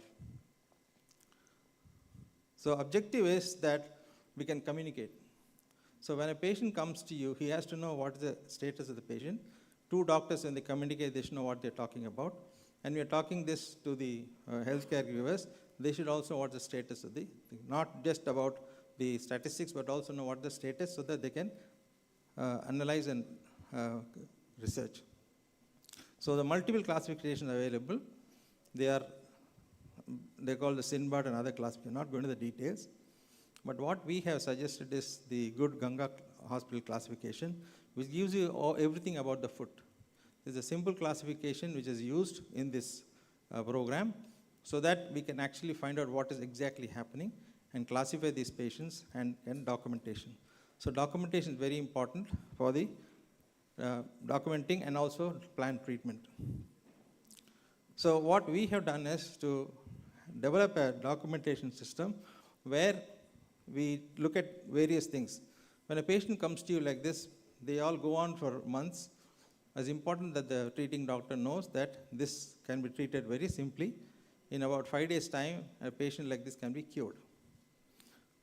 Similarly, this is what happens. A small ulcer, if it is not treated, they aren't going to. So this has to be treated, and this has to be also named and documented as an acute and chronic condition.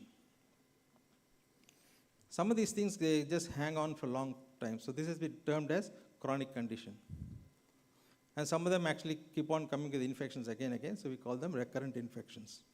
And these are potential infections. So why we need to do this is, we have to find out red flags. We have to tell patients which is dangerous, which is not dangerous, for which we developed a simple program. This is a scoring system we developed, which we follow in Kaveri Hospital. So what we do is we find out the patients in different grades, and then this will be a grade 1, where the patient can be treated with just footwear. This is grade 2, which is what's going to be the problem. The target people in the Paadham Paadhukaapom Thittam, where this will be treated properly. Why this grading system important is, the 4 grades can tell you what to do. So grade 0 is a massive awareness program.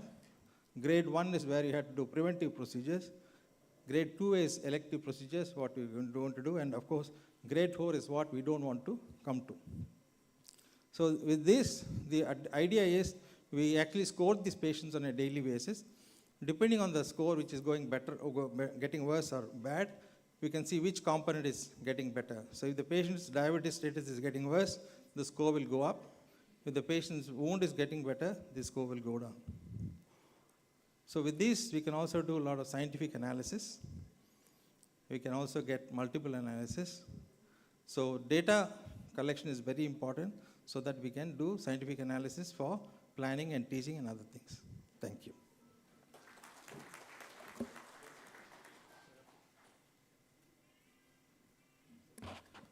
அடுத்ததாக மருத்துவம் மற்றும் மக்கள் நல்வாழ்வுத்துறை அரசு கூடுதல் தலைமைச் செயலாளர் அவர்களை நிகழ்ச்சியை தலைமையேற்று நடத்தி தருமாறு அன்புடன் அழைக்கிறோம். மாண்புமிகு அமைச்சர் அவர்களுக்கும் இங்கே வந்திருக்கும் சீனியர் ஆஃபீஸர்ஸ் அவர்களுக்கும் மற்றும் ஆல் பார்ட்டிசிபென்ட்ஸ் அண்ட் டாக்டர்ஸ் அனைவருக்கும் என்னுடைய வணக்கத்தை தெரிவித்துக் கொள்கிறேன். Very happy to learn about the Tanjavur initiative. Thanjavur pilot project பற்றி காலையில் பேசினாங்க, பிகினிங்கில் பேசினாங்க. அதில் வந்து I am told that about 900 people வந்து அங்கே டாக்டர்ஸ் அண்ட் பேராமெடிக்ஸ்க்கு வந்து ட்ரைனிங் கொடுத்துருக்காங்க. 16 specialised camps have been organized and food clinic taluk hospitals எல்லாம் கூட காண்டாக்ட் பண்ணிட்டு நிறையா ட்ரீட்மெண்ட்ஸ் எல்லாம் அங்கே கொடுத்துருக்காங்க. ஐ திங்க் திஸ் பைலட் ப்ராஜெக்டில் வந்து அங்கே அந்த லர்னிங்ஸ் பார்க்கும்போது there is a very good opportunity for the government of Tamil Nadu to do wonderful work in this particular area. About, I will not go into the details of the problem that diabetes is posing, but I think this problem, as I can see, doctors எனக்கு முன்னாடி பேசும்போதே எனக்கு basically என்ன தோணுதுன்னா, it's a multi disciplinary approach இப்போ நமக்கு வேணும். It's not the work of one particular doctor. I think several doctors, several departments கூட வரணும். And I think that is what the Tamil Nadu as a department, as a, you know, as a government initiative nama follow panano. We have to have the multidisciplinary approach. This is what I feel. And the doctors have also said that we need a paradigm shift. Indeed, I think a paradigm shift is needed, because if any revolution has to happen or any important program has to happen, it has to come from the ground. It has to come from the community.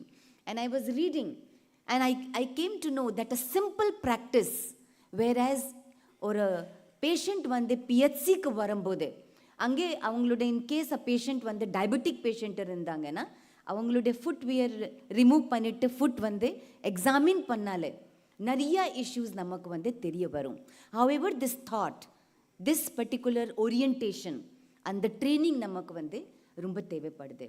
I would also like to request the doctors to look at setting up a proper surveillance mechanism. உங்களுக்கு I think ஒரு line list பண்ணியிருக்கீங்க, என்ஹெச்எம்ல ஒரு line list இருக்குது அப்படி ஷில்பா சொன்னாங்க. So there is already a line list, ஒரு registry மாதிரி வச்சுருக்கீங்க. But I think a proper surveillance mechanism is something that certainly would be required. That is very, very essential.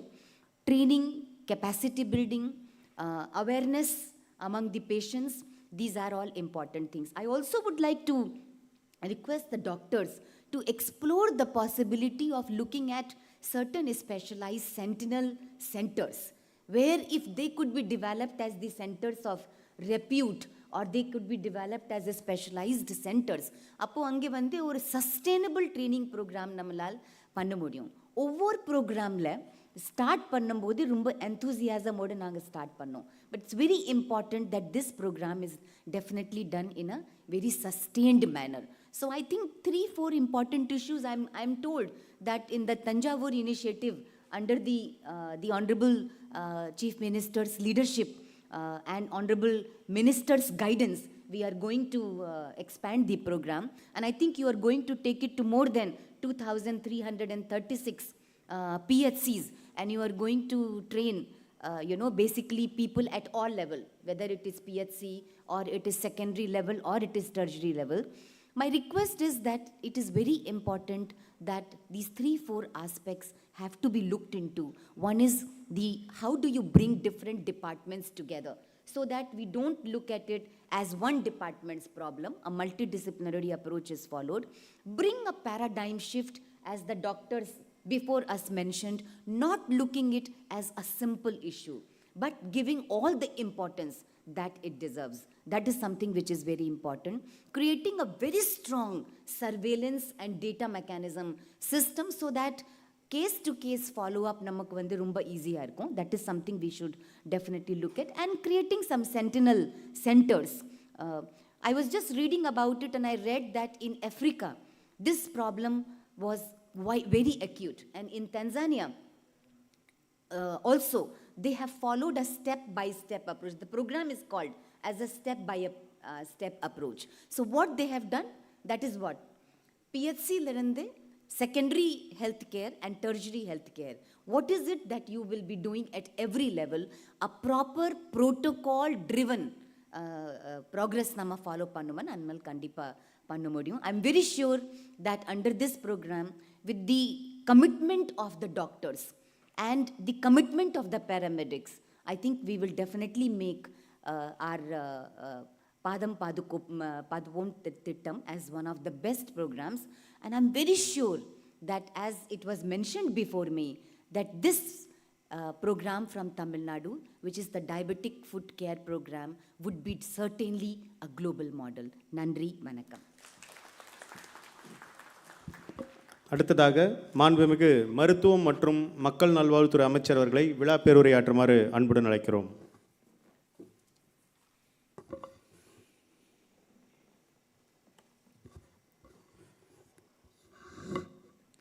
பாதம் பாதுகாப்போம் திட்டம் நீரிழிவு நோய் பாதுகாப்புகளை கண்டறிவதற்கான பயிற்றுனர் பயிலரங்க தொடக்க நிகழ்ச்சிக்கு வருகை தந்து சிறப்பான தலைமை பொறுப்பேற்று உரை நிகழ்த்தி விட்டிருக்கிற தமிழக அரசின் கூடுதல் தலைமைச் செயலாளர், மருத்துவ மற்றும் மக்கள் நல்வாழ்வுத்துறையின் செயலாளர் பெருமதிப்பிற்குரிய திருமதி சுப்ரியா சாஹூ ஐஏஎஸ் அவர்களே, நிகழ்ச்சிக்கு வந்திருப்பவர்களை வரவேற்று சிறப்பித்ததோடு மட்டுமல்லாது இந்த நிகழ்ச்சிக்கான நோக்கத்தையும் விளக்கி கூறி வீட்டிருக்கிற தேசிய நலவாழ்வு குடும்பத்தின் மேலாண்மை இயக்குனர் பெருமதிப்பிற்குரிய திருமதி ஷில்பா பிரபாகர் சதீஷ் ஐஏஎஸ் அவர்களே, நிகழ்ச்சியில் பங்கேற்று சிறப்பித்து கொண்டிருக்கின்ற தமிழ்நாடு சுகாதார திட்டத்தின் இயக்குனர் பெருமதிப்பிற்குரிய திரு மா கோவிந்தராவ் ஐஏஎஸ் அவர்களே, நிகழ்வில் பங்கேற்று சிறப்பித்து கொண்டிருக்கிற பொது சுகாதாரம் மற்றும் நோய் தடுப்பு இயக்ககத்தின் இயக்குனர் மரியாதைக்குரிய மருத்துவர் தி செல்வ விநாயகம் அவர்களே, மருத்துவ மற்றும் ஊரக நலப்பணிகள் இயக்ககத்தின் இயக்குனர் பெருமதிப்பிற்குரிய மருத்துவர் ஜே ராதமூர்த்தி அவர்களே, மருத்துவக் கல்வி மற்றும் ஆராய்ச்சி இயக்ககத்தின் இயக்குனர் மருத்துவர் ஜே சங்குமணி அவர்களே, சிறப்பு மிகுந்த நிகழ்ச்சிக்கு வருகை தந்து உரை நிகழ்த்தி சிறப்பித்து வீட்டிருக்கின்ற பெருமதிப்பிற்குரிய கங்கா மருத்துவமனையின் இயக்குனர் பெருமதிப்பிற்குரிய மருத்துவர் ராஜசபாபதி அவர்களே, நீரிழிவு நோய் சங்கத்தின் தலைவர் காவேரி மருத்துவமனையைச் சேர்ந்த மருத்துவர் பெருமதிப்பிற்குரிய திரு நாராயணமூர்த்தி அவர்களே, இறுதியாக நன்றி உரையாற்றவிருக்கிற பெருமதிப்பிற்குரிய பேராசிரியர் மருதுதுரை அவர்களே, வருகை தந்து பயிற்சி பெற வருகை தந்திருக்கின்ற மருத்துவர் பெருமக்களே, பத்திரிகை மற்றும் ஊடகவியலாளர்களே, வருகை தந்திருக்கிற உங்கள் அத்தனை பேருக்கும் முதலில் என்னுடைய நன்றியையும் வணக்கத்தையும் தெரிவித்துக் கொள்கின்றேன். இந்த நாள் என்பது எனக்கு முன்னால் பேசியவர்கள் எல்லாம் எடுத்து சொன்னதைப் போல தமிழக அரசின் மக்கள் நல்வாழ்வுத்துறையில் ஒரு மிக முக்கியத்துவம் வாய்ந்த நாளாகும். காரணம், தமிழ்நாட்டை பொறுத்தவரை கடந்த 3 ஆண்டுகளில் பல்வேறு வகையான சிறப்புக்குரிய மருத்துவ திட்டங்களை தொடர்ந்து செயல்படுத்தி வருகிறோம். அந்த வகையில் இந்த திட்டம் என்பதும் ஒரு புதிய திட்டம் மட்டுமல்ல, ஒரு புரட்சிகரமான மருத்துவ திட்டம் என்றால் அதிலே மிக இருக்காது. 2021 ஆகஸ்ட் திங்கள் 5ஆம் தேதி கிருஷ்ணகிரி சாமணப்பள்ளியில் தொடங்கப்பட்ட மக்களை தேடி மருத்துவம், அந்த திட்டம் என்பது இன்றைக்கு உலக அளவில் புகழ்பெற்று சிறந்து விளங்கி கொண்டிருக்கின்ற திட்டமாக இருந்து கொண்டிருக்கிறது.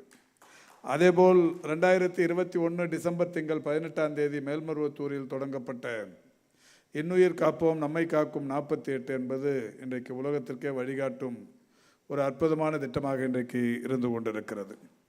2023 ஜூன் திங்கள் 27ஆம் தேதி கோவை மாவட்டம் மலுமிச்சம்பட்டியில் தொடங்கப்பட்ட இதயம் காப்போம் என்கின்ற திட்டம் தமிழ்நாட்டில் இதய பாதிப்புகளை மிக சிறப்பான வகையில் கையாள்வதற்குரிய அந்த ஒரு சீரிய திட்டம் இன்றைக்கு எல்லோராலும் பாராட்டப்படும்படியான திட்டமாக இருந்து கொண்டிருக்கிறது.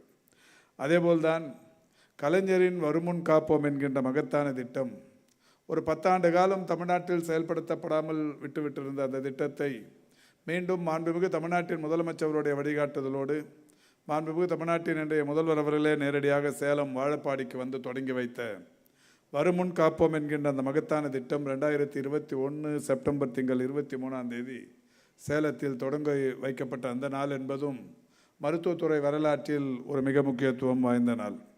அதேபோல்தான் 2024 பிப்ரவரி திங்கள் 5ஆம் தேதி நாகர்கோவில் தொல்லவிலை என்கின்ற பகுதியில் எங்களால் தொடங்கப்பட்ட மக்களை தேடி மருத்துவ ஆய்வக திட்டம், அந்த திட்டமும் மருத்துவத்துறை வரலாற்றில் புரட்சிகரமான திட்டங்களில் அந்த திட்டமும் ஒரு மிக சீரிய திட்டம் என்பதை அனைவருமே நன்கு அறிவோம். அதேபோல் இன்றைக்கு சிறுநீரக பாதிப்புகள், அதனால் ஏற்படுகிற பிரச்சனைகள் குறித்து அனைவருமே நன்கு அறிவோம். அந்த வகையில் அதற்கான ஒரு சிறப்பு மிகுந்த திட்டமாக சேலம் காடையாம்பட்டியில் 2023 ஜூலை திங்கள் 10ஆம் தேதி தொடங்கி வைக்கப்பட்ட சிறுநீரக பாதுகாப்பு திட்டம் இன்றைக்கு ஒரு மிக சிறந்த திட்டங்களில் ஒன்றாக, இந்தியா முழுமைக்கும் நம்மை ஏறெடுத்து பார்க்கும் திட்டங்களில் ஒன்றாகவும் அந்த திட்டம் இருந்து கொண்டிருக்கிறது. அதேபோல் கடந்த ஜனவரி திங்கள் 9ஆம் தேதி திருவள்ளூர் மாவட்டத்தில் தொடங்கப்பட்ட தொழிலாளர்களை தேடி மருத்துவம் என்கின்ற அந்த திட்டம் இன்றைக்கு தொழிலாளர் வர்க்கத்திற்கு ஒரு மிகப்பெரிய அளவில் பாதுகாப்பானது இந்த மருத்துவத்துறை என்கின்ற ஒரு நிலையை ஏற்படுத்திய திட்டமாகவும் இருந்து கொண்டிருக்கிறது. இப்படி பல்வேறு திட்டங்கள் தமிழ்நாட்டில் கடந்த 3 ஆண்டுகளில் செயல்படுத்தப்பட்டு, இந்த திட்டங்கள் குறித்து நாம் வெளியில் பேசும்போதோ, வெளி மாநிலங்களில் சொல்லுகிற போதோ, அல்லது இந்தியாவின் சுகாதாரத்துறை அமைச்சர்கள் கலந்து கொண்ட 2-3 மாநாடுகளில் இந்த திட்டங்கள் குறித்து நாம் எடுத்துரைத்த போதோ, அந்த பல்வேறு மாநிலங்களைச் சேர்ந்த சுகாதாரத்துறை அமைச்சர்களாக இருந்தாலும் சரி, அல்லது அலுவலர்களாக இருந்தவர்களாக இருந்தாலும் சரி, வந்தவர்கள் அனைவருமே அவர்களுடைய மூக்கில் விரல் வைத்து கொண்டு அதிசயத்தோடு பார்த்த திட்டங்களாக இவை இருந்தது என்பதை நாம் அனைவருமே நன்றாக அறிவோம். அந்த வகையில்தான் இன்றைக்கு மீண்டும் இந்த துறையில் ஒரு புதிய மறுமலர்ச்சியாக இன்றைக்கு பாதம் பாதுகாப்போம் திட்டம் என்பது இன்றைக்கு தொடங்கப்பட்டு கொண்டிருக்கிறது. எப்படி மக்களை தேடி மருத்துவம், இன்னுயிர் காப்போம், சிறுநீரக பாதுகாப்பு திட்டம், இதயம் காப்போம் போன்ற பல்வேறு திட்டங்கள் தொடங்கி வைக்கப்பட்ட நாள், ஒவ்வொரு நாளும் இன்றைக்கு இந்த துறைக்கு மறக்க முடியாத நாட்களோ, அந்த மாதிரி பாதம் பாதுகாப்போம் திட்டத்திற்கான இந்த பயிற்றுனர்களுக்கு பயிலரங்கத்தை தொடங்கி வைக்கிற இந்த நாளும் மருத்துவத்துறையில் ஒரு மறக்க முடியாத நாள் என்பதை நாம் அனைவருமே நன்றாக அறிவோம். இன்றைக்கு நீரிழிவு நோய் என்பது உலகை அச்சுறுத்தி கொண்டிருக்கின்ற ஒரு மிகப்பெரிய அளவிலான நோய். பேசிக்கொண்டிருக்கிற எனக்கு கூட ஒரு சற்று ஏறக்குறைய 30 ஆண்டுகளாக நீரிழிவு நோய் பாதிப்பு என்பது இருந்து கொண்டிருக்கிறது. 1995-96களில் நீரிழிவு நோய்க்கான அந்த பாதிப்பு எனக்கு தென்பட்டவுடன் மருத்துவர்கள் எல்லாம் சொன்னது, அன்றைக்கு 90களில் மருத்துவர்கள் சொன்னது இன்றைக்கும் இருக்கிற மருத்துவர்களுக்கு நினைவு இருக்கும் என்று கருதுகிறேன். நீரிழிவு நோய் என்று வந்துவிட்டாலே, இதன் பாதிப்புகள் காண தொடங்கிவிட்டாலே ஒரு 20 ஆண்டு காலம்தான் அதிகபட்சமாக உயிர் வாழ முடியும் என்கின்ற நிலை 90களில் இருந்தது. அன்றைக்கு இந்த அளவுக்கான அந்த மருத்துவ வளர்ச்சி என்பது இல்லை. மருத்துவர்களுக்கு நன்றாக தெரியும், அப்படித்தான் பயமுறுத்துவார்கள். அதிலிருந்து இப்பொழுது நீரிழிவு நோய் என்பது ஒரு நோயே அல்ல, இதை எளிதாக பாதுகாத்து கொள்ள முடியும். உணவு பழக்க வழக்கங்களினாலும், உடற்பயிற்சி போன்ற விஷயங்களினாலும், அந்த மருந்து மாத்திரைகளை தவறாமல் எடுத்துக்கொள்கிற அந்த முறைகளினாலும் நீரிழிவு நோய் ஒரு பிரச்சனையே இல்லை, உங்களுடைய முழு ஆயுளை நிச்சயமாக பாதிப்பில்லாமல் கடத்த முடியும் என்கின்ற ஒரு நிலை இன்றைக்கு மருத்துவத்துறை வளர்ச்சியில் ஏற்பட்டிருக்கிறது. என்றாலும் இந்த பாதத்தை பாதுகாப்பது என்பது பெரிய அளவில் ஒரு சவாலான விஷயமாகவே இருந்து கொண்டிருக்கும்.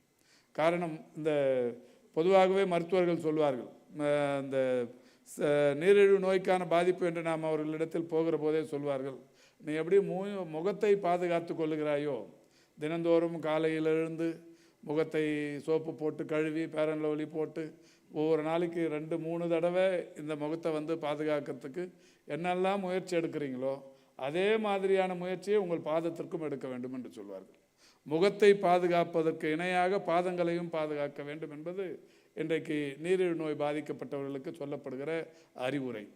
அந்த வகையில் ஏன் அந்த பாதம் அந்த அளவுக்கு முக்கியத்துவம் பெற்றதாக இருக்கிறது என்றால், இங்கே 2 மிகப்பெரிய மருத்துவர்கள் இங்கே விளக்கி காட்டினார்கள்.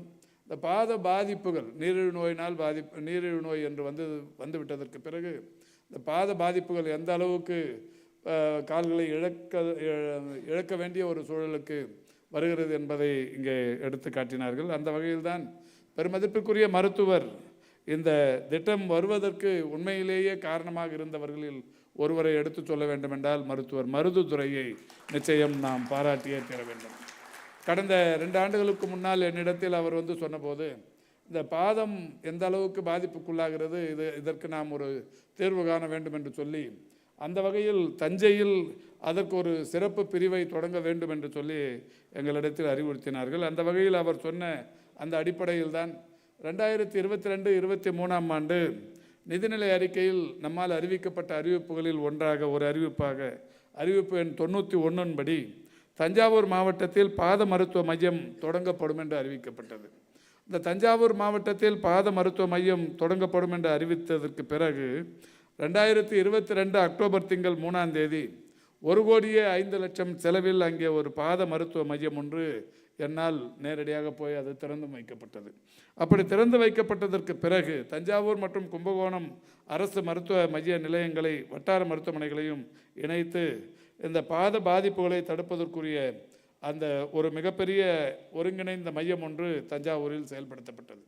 இதில் ஒரு மிகப்பெரிய அளவிலான மகிழ்ச்சி என்னவென்றால், இதுவரை அந்த தஞ்சாவூர் மாவட்டத்தில் பாதம் பாதுகாப்போம் என்கின்ற அந்த திட்டத்தின் அடிப்படையில் அந்த மையத்தில் வந்து அந்த பரிசோதித்து கொண்ட நீரிழிவு நோயாளிகளின் எண்ணிக்கை மட்டும் 1,68,430 பேர். இந்த 1,68,430 பேரில் பாத பரிசோதனைகள் செய்து கொண்டவர்கள் 1,65,681 பேர். நீரிழிவு நோயாளிகள் என்று கண்டறியப்பட்டவர்கள் 1,68,430. இதில் பாத பரிசோதனைகள் செய்து கொண்டவர்கள் 1,65,681 பேர். அப்படியானால் 98% பேர் பாத பரிசோதனைகளை செய்து கொண்டிருக்கிறார். இப்படி தஞ்சாவூர் மாவட்டத்தில் இருக்கிற ஒட்டுமொத்த நீரிழிவு நோயாளர்களில் 98% பேர் பாத பரிசோதனைகள் செய்து கொண்டதில் பாதம் பாதிக்கப்பட்டவர்கள் என்கின்ற அளவில் இருந்த எண்ணிக்கை 16,777 பேர். அப்படியானால் இந்த பாதிப்புக்குள்ளானவர்களில், அதாவது பரிசோதனைக்குட்படுத்தப்பட்டவர்களில் 10.12% பேருக்கு பாத பாதிப்புகள் இருந்திருக்கிறது. இது தஞ்சாவூருக்கு மட்டுமே இருக்க முடியாது. உலகம் முழுவதும் இந்த நிலைத்தான் இருக்கும். நிச்சயம் நீரிழிவு நோயினால் பாதிக்கப்பட்டவர்களுடைய பாதங்கள் 10% உலகம் முழுவதும் இருப்பவர்களுக்கு பாத பாதிப்புகள் இருக்கும். ஆக நீரிழிவு நோயினால் பாதிக்கப்பட்ட இந்த 10% பாதிக்கப்பட்டவர்களில் 10% பேருக்கு பாத பாதிப்புகள் இருக்கும் என்கின்ற நிலையில் இதை நாம் எளிதாக கடந்து போய்விட முடியாது. நீரிழிவு நோய் என்பது இன்றைக்கு தவிர்க்க முடியாத ஒரு மிகப்பெரிய அளவிலான ஒரு பாதிப்புகளை ஏற்படுத்தி வருகிற நோய். இதிலே அந்த நோய்க்குண்டானவர்களில் ஒரு 10% பேருக்கு பாத பாதிப்புகள் இருக்கிறது என்று சொன்னால், அதை கண்டுகொள்ளாமல் விட்டுவிட்டால் இந்த 10% பேர் பாதங்களை இழந்து கால்களை இழந்து மாற்றுத்திறனாளிகளாக மாறுகிற ஒரு நிலை என்பது சமுதாயத்தில் தவிர்க்கப்பட முடியாத ஒன்று. எனவே தான் இவர்களை பாதுகாப்பதற்கு கங்கா மருத்துவமனையில் இதற்குரிய ஒரு சிறப்புக்குரிய மருத்துவ நிபுணர்கள் இருக்கிறார்கள் என்கின்ற வகையில்தான் தமிழக அரசு அந்த மருத்துவமனையோடு ஒரு புரிந்துணர்வு ஒப்பந்தம் ஒன்று போட்டது. ஏற்கனவே டாக்டர் ரேலா போன்றவர்களோடு டிரான்ஸ்பிளான்டேஷன், இந்த கல்லீரல் மாற்று அறுவை சிகிச்சைக்கு நாம் ஒப்பந்தம் போட்டு மிக சிறப்பாக பயன்படுத்தி கொண்டிருக்கிறோம். இப்படி அப்போலோ மருத்துவ நிர்வாகத்தோடு ஒரு புரிந்துணர்வு ஒப்பந்தம் போட்டு பல்வேறு வகைகளில் குழந்தைகளை காக்கிற ஒரு திட்டத்தை நடைமுறைப்படுத்தி கொண்டிருக்கிறோம். இப்படி சிறப்புக்குரிய மருத்துவ விற்பனர்கள், அது எந்த மருத்துவமனையில் இருந்தாலும் அவர்களோடு இணக்கமான ஒரு சூழலை ஏற்படுத்தி புரிந்துணர்வு ஒப்பந்தங்களை போட்டு தமிழக அரசின் மக்கள் நல்வாழ்வுத்துறை, குறிப்பாக மக்களின் வரிப்பணத்தில் இயங்குகிற இந்த அரசு மருத்துவமனைகளில் ஏழை எளியவர்களுக்கான இந்த சிகிச்சை முறைகள், பிரத்யேகமான சிகிச்சை முறைகள் அரசு மருத்துவமனைகளிலும் வந்து சேர வேண்டும் என்கின்ற வகையில் இந்த முயற்சிகள் மேற்கொள்ளப்பட்டு வருகிறது. அந்த வகையில்தான் கடந்த வாரம் நான் அமெரிக்காவுக்கு சென்றிருந்த போது கூட ஹார்வர்ட் பல்கலைக்கழகத்திலும் ஜான் ஹாப்கின்ஸ் பல்கலைக்கழகத்திலும் உரை நிகழ்த்துகிற வாய்ப்பும், வகுப்புகளில் மாணவர்களுக்கு அவர்களிடையே பேசுகிற வாய்ப்பும், அவர்களிடையே கலந்துரையாடுகிற அந்த வாய்ப்பும் கிடைத்தது என்றாலும் கூட, அதையும் கடந்து நானும் கடந்த இதற்கு முன்னால் இந்த துறையின் செயலாளராக இருந்த பெருமதிப்பிற்குரிய ககன்தீப் சிங் பேடி ஐஏஎஸ் அவர்களும் அங்கே இருந்த மருத்துவர்களோடு, அந்த மருத்துவ நிர்வாகங்களோடு, பல்கலைக்கழக நிர்வாகங்களோடு மிக சிறப்பாக ஜான் ஹாப்கின்ஸ் நிர்வாகத்தில், அந்த பல்கலைக்கழகத்தில் அங்கே இன்றைக்கு வெற்றிகரமாக நடைபெற்று கொண்டிருக்கிற நீரிழிவு நோய் சம்பந்தமான ஆராய்ச்சிகள், செயல்முறைகள், அந்த சிகிச்சை முறைகள், இது சம்பந்தமாக ஒரு புரிந்துணர்வு ஒப்பந்தம் ஒன்று வேண்டும் என்று அவர்களிடத்தில் கேட்டு அவர்களும் அதற்கு ஒப்புக்கொண்டு ஒரு கடித பரிமாற்றம் ஒன்று நடைபெற்று முடிந்திருக்கிறது. அதேபோல் நான் கம்யூனிகபிள் டிசீஸ் என்று சொல்லக்கூடிய தொற்றா நோய்களுக்கு அந்த ஜான் ஹாப்கின்ஸ் பல்கலைக்கழகத்தோடு ஒரு புரிந்துணர்வு ஒப்பந்தம் ஒன்றும் போடப்பட்டிருக்கிறது. இது மட்டுமல்லாது பேஷண்ட் சேஃப்டி என்கின்ற வகையில், நோயாளர்களின் பாதுகாப்பு என்கின்ற வகையிலான ஒரு துறையோடும் நாம் புரிந்துணர்வு ஒப்பந்தத்தை இன்றைக்கு போடுவதற்கான அந்த கடித பரிமாற்றங்களை செய்திருக்கிறோம். இதை சொல்வதற்கு காரணம், இங்கே கூட அருமையான தலைப்பு, பயிற்றுனர்களுக்கான பயிலரங்கம். பயிற்றுனர்கள், ஏற்கனவே நீங்கள் பயிற்றுனர்கள், பல்வேறு துறைகளில் சிறந்த விளங்கி கொண்டிருக்கிற மருத்துவ விற்பனர்கள், உங்களுக்கே ஒரு பயிலரங்கம். இந்த பயிலரங்கம் என்பது, இதிலிருந்து நாம் தெரிந்து கொள்ள வேண்டியது என்பது, மருத்துவத்துறை மட்டுமல்ல, அது எந்த துறையாக இருந்தாலும் எப்போதுமே கற்றுக்கொண்டே இருக்க வேண்டும். வாழ்நாளில் நாம் கடைசி நாள் இருக்கிற வரை, இந்த பூமியில் மண்ணில் இருக்கிற வரை கற்றுக்கொள்வதற்கு ஏராளமாக இருக்கிறது. எனவே கற்றுக்கொள்ள வேண்டிய அவசியம் என்பது காலத்தின் கட்டாயம். எனவே நான் எல்லாம் தெரிந்தவன், எனக்கு எதுவும் தேவையில்லை என்று எந்த மனிதனுமே இருந்துவிட முடியாது.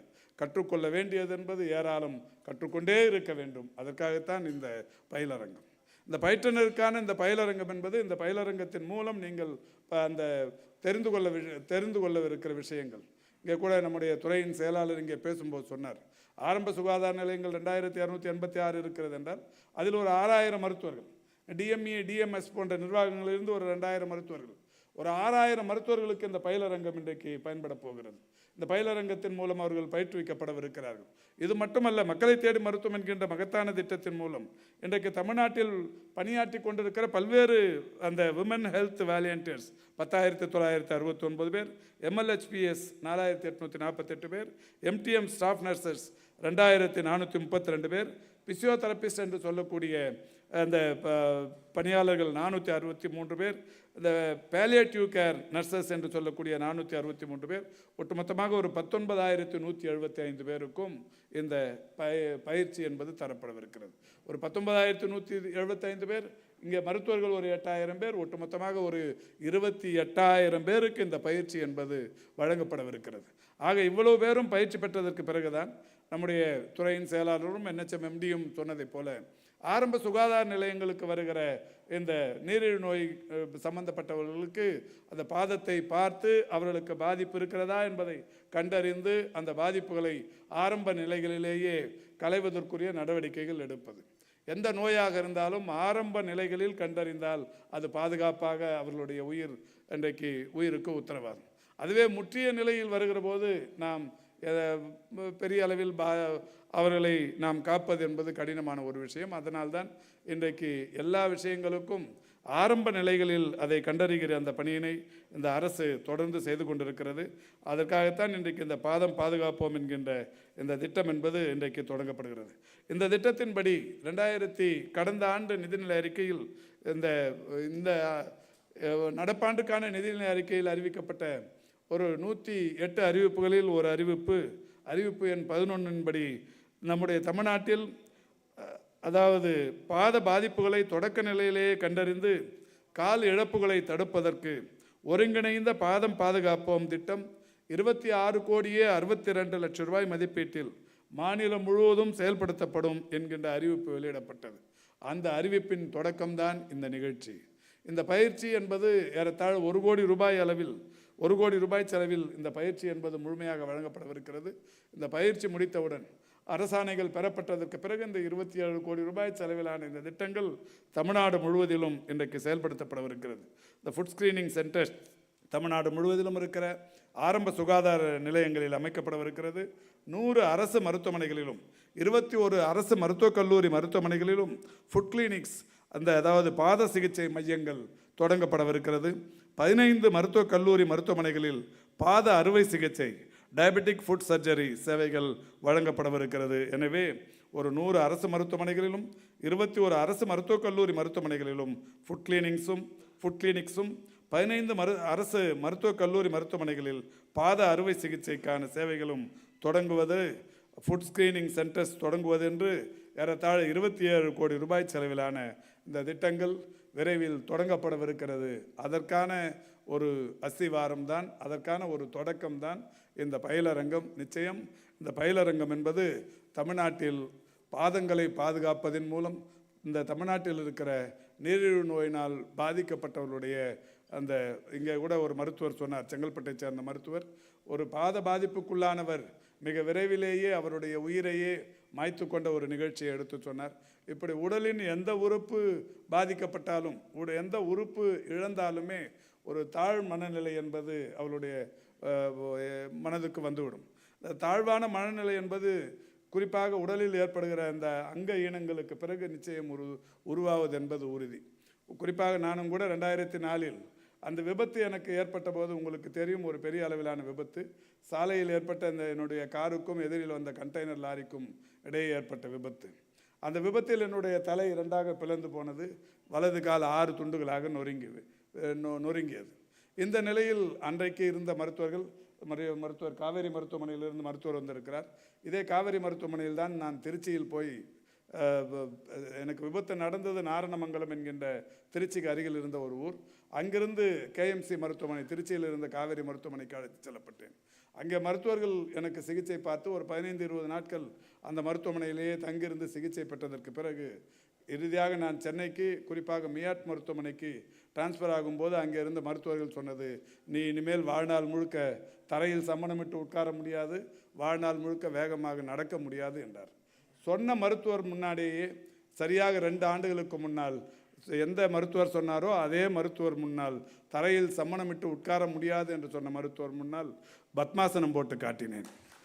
எந்த மருத்துவமனை நிர்வாகம் நீ இனிமேல் வாழ்நாள் முழுக்க வேகமாக நடக்க முடியாது என்று சொன்னார்களோ அந்த மருத்துவமனை நடத்திய மாரத்தானில் 2 முறை 21 கிலோமீட்டர் தூரம் ஓடியும் காட்டினேன்.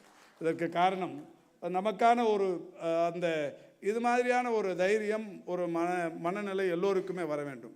ஆனால் இந்த உடல் பாதிப்பு என்று வந்துவிட்ட உடனே ஒரு அந்த தாழ்வான ஒரு மனநிலை வருகிற காரணத்தினால்தான் பல்வேறு இடங்களில் இந்த தற்கொலை, அதாவது உயிரிழப்புகள் போன்ற பல்வேறு விஷயங்கள் ஏற்படுகிறது.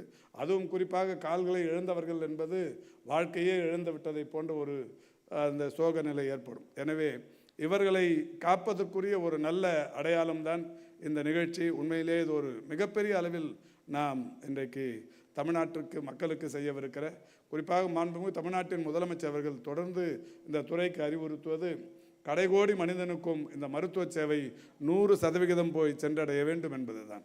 அந்த வகையில் தான் இன்றைக்கு இந்த மக்களை தேடி மருத்துவம் என்கின்ற இந்த மகத்தான திட்டம் இன்றைக்கு ஏறத்தாழ 1,81,00,000 பேரை சென்றடைந்திருக்கிறது. மாண்புமிகு தமிழ்நாட்டின் முதலமைச்சர் அவர்கள் அந்த 2021 ஆகஸ்ட் திங்கள் 5ஆம் தேதி தொடங்கி வைக்கிற போது சொன்னார், முதல் பயனாளிக்கு இன்றைக்கு நான் மருந்து பெட்டகத்தை தருகிறேன், இது 1 கோடி பேரை சென்றடைகிற வகையில் இந்த திட்டம் செயல்பட வேண்டும் என்று சொன்னார். அப்படி சொன்ன முதல்வர், அதே முதல்வர் அவர்களால் 50 லட்சமாவது பயனாளிக்கும் அவர்தான் அந்த மருத்துவ பெட்டகத்தை தந்தார். 1,01,00,000 பயனாளிக்கும் அவர்தான் வந்து மருத்துவ பெட்டகத்தை தந்தார். இன்றைக்கு அந்த திட்டத்தின்படி 1,84,445,770 பேர் பயன்பெற்றிருக்கிறார்கள். 1,81,770 பேர் இன்றைக்கு அதன் மூலம் பயன்பெற்றிருக்கிறார்கள். அதிலே கூட ஒரு இந்த நீரிழிவு நோயினால் பாதிக்கப்பட்டவர்களுடைய எண்ணிக்கை மட்டும் 45,58,247 பேர். 45 லட்சம் பேர் நீரிழிவு நோயினால் பாதிக்கப்பட்டவர்கள் இருக்கிறார்கள். நீரிழிவு நோயும் உயர் ரத்த அழுத்த நோயும் இருப்பவர்கள், இரண்டுமாக இணைந்து இருப்பவர்கள் 40 லட்சத்தை கடந்திருக்கிறார்கள். ஆக இப்படிப்பட்டவர்களுக்கு நாம் அவளுடைய பாதங்களை ஏறத்தாழ ஒரு 80-70 லட்சம் பேருக்கு பாத பாதிப்புகளை கண்டறிவது என்பது இப்போது உடனடி அவசியம். ஏற்கனவே இந்த நம்முடைய மக்களை தேடி மருத்துவ திட்டத்தில் பணியாற்றி கொண்டிருக்கிற அந்த 19,000க்கும் மேற்பட்ட பணியாளர்களும் மருத்துவர்களுமாக இன்றைக்கு ஒரு 8,000 பேரும் இணைந்து அந்த ஒரு 70-80 லட்சம் பேருடைய பாதங்களை பாதுகாப்பது, புதிதாக இன்றைக்கு இன்னமும் அந்த நீரிழிவு நோய்க்கான பாதிப்புகளை குறித்து அறிந்து கொள்ளாதிருப்பவர்களுக்கும் அதை தெரிவித்து அவருடைய பாதங்களையும் பாதுகாப்பது என்கின்ற வகையில் இந்த திட்டம் இன்றைக்கு தொடங்கப்படுகிறது. இங்கே கூட ஒரு தோழர் வந்திருக்கிறார், சேகர் என்று, இங்கே இருக்கிறார் என்று நினைக்கிறேன். சைதாப்பேட்டையை சேர்ந்தவர். அவருக்கு இந்த நீரிழிவு நோயினால் பாதிப்பு ஏற்பட்டு பாதங்கள் பெரிய அளவில் பாதிப்பு ஏற்பட்டது. உடனடியாக என் மனதில் தோன்றியது, நாம் தஞ்சாவூரில் தொடங்கி வச்சுட்டு வந்தோமே பாதுகாப்பு அந்த மையம், அதற்கு இவரை அனுப்பலாம் என்று சொல்லி இங்கிருந்து அவரை நான் தஞ்சாவூருக்கு அனுப்பி மருது அவர்களிடத்தில் தொலைபேசியில் தொடர்பு கொண்டு அவரை அனுப்புகிறேன், கொஞ்சம் பார்த்து கொள்ளுங்கள் என்று சொன்னேன். அவர் போய் ஒரு 20 நாள், 1 மாதம் என்று நினைக்கிறேன். எவ்வளோ நாள் இருந்தாருங்க டாக்டர்? 20 நாள். 20 நாள் கழித்து சென்னைக்கு வந்தார். என்னுடைய காலை சரியாக்கி விட்டார்கள் என்று மகிழ்ச்சியோடு வந்து சென்னை என்னிடத்தில் சொன்னார். இங்கே சென்னையில் ஒரு சில மருத்துவர்கள், குறிப்பாக தனியார் மருத்துவமனைகளுக்கு அவர் சென்றபோது உன்னுடைய கால் எடுக்க வேண்டி இருக்கும் என்று சொன்னார்கள். ஆனால் அவர் தஞ்சாவூருக்கு சென்று நம்முடைய பாதுகாப்பு மையத்தில் சிகிச்சை பெற்று என்னிடத்தில் வந்து 1 மாதம் கழித்து வந்து சொன்னது எனக்கு சரியாகிவிட்டது என்று இப்போது வருகிற போது கூட என்னை இங்கே வரவேற்றார். இதோ சேகர், வாங்க சேகர், இப்படி வாங்க.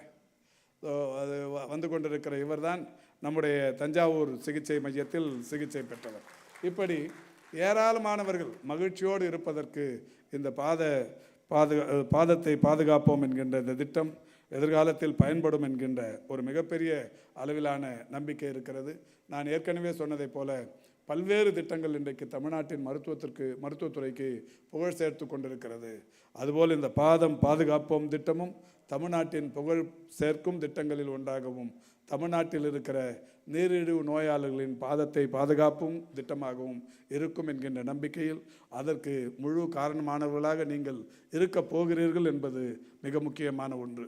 எனவே இங்கே பயிற்சி பெற வருகை தந்திருக்கிற நீங்கள் எல்லாம் நிச்சயம் எதிர்காலத்தில் உங்களுடைய ஓய்வு காலத்திற்கு பிறகும், நான் பல்வேறு இடங்களில் சொல்வதுண்டு, உங்களுடைய ஓய்வு என்கின்ற வருகிற போது ஓய்வு காலத்திற்கு பிறகு நீங்கள் அந்த ஈசி சேரில் படுத்துக்கொண்டு யோசிக்கிற போது நாம் எத்தனை பேருடைய கால்களை பாதுகாத்தோம், எத்தனை பேருடைய கால்கள் இழக்காமல் இருப்பதற்கு நாம் நடவடிக்கை எடுத்தோம் என்று நீங்கள் சற்று சிந்தித்து பார்க்கிற போது அவ்வளோ பேருடைய உயிரையும் நீங்கள் காத்தீர்கள் என்கின்ற அந்த மகிழ்ச்சி உங்களுடைய வாழ்நாள் முழுவதும் உங்களை நிம்மதி பெருமூச்சில் இருக்க வைப்பதற்கு உதவியாக இருக்கும் என்கின்ற வகையில் இந்த பயிற்சி உங்களுக்கு உதவட்டும் என்று கூறி வாய்ப்புக்கு நன்றி கூறி விடைபெறுகிறேன். நன்றி, வணக்கம். அடுத்ததாக மாநில திட்ட மேலாளர் மருத்துவர் எஸ். மருதுதுரை அவர்களை நன்றி தெரிவிக்குமாறு அழைக்கிறோம்.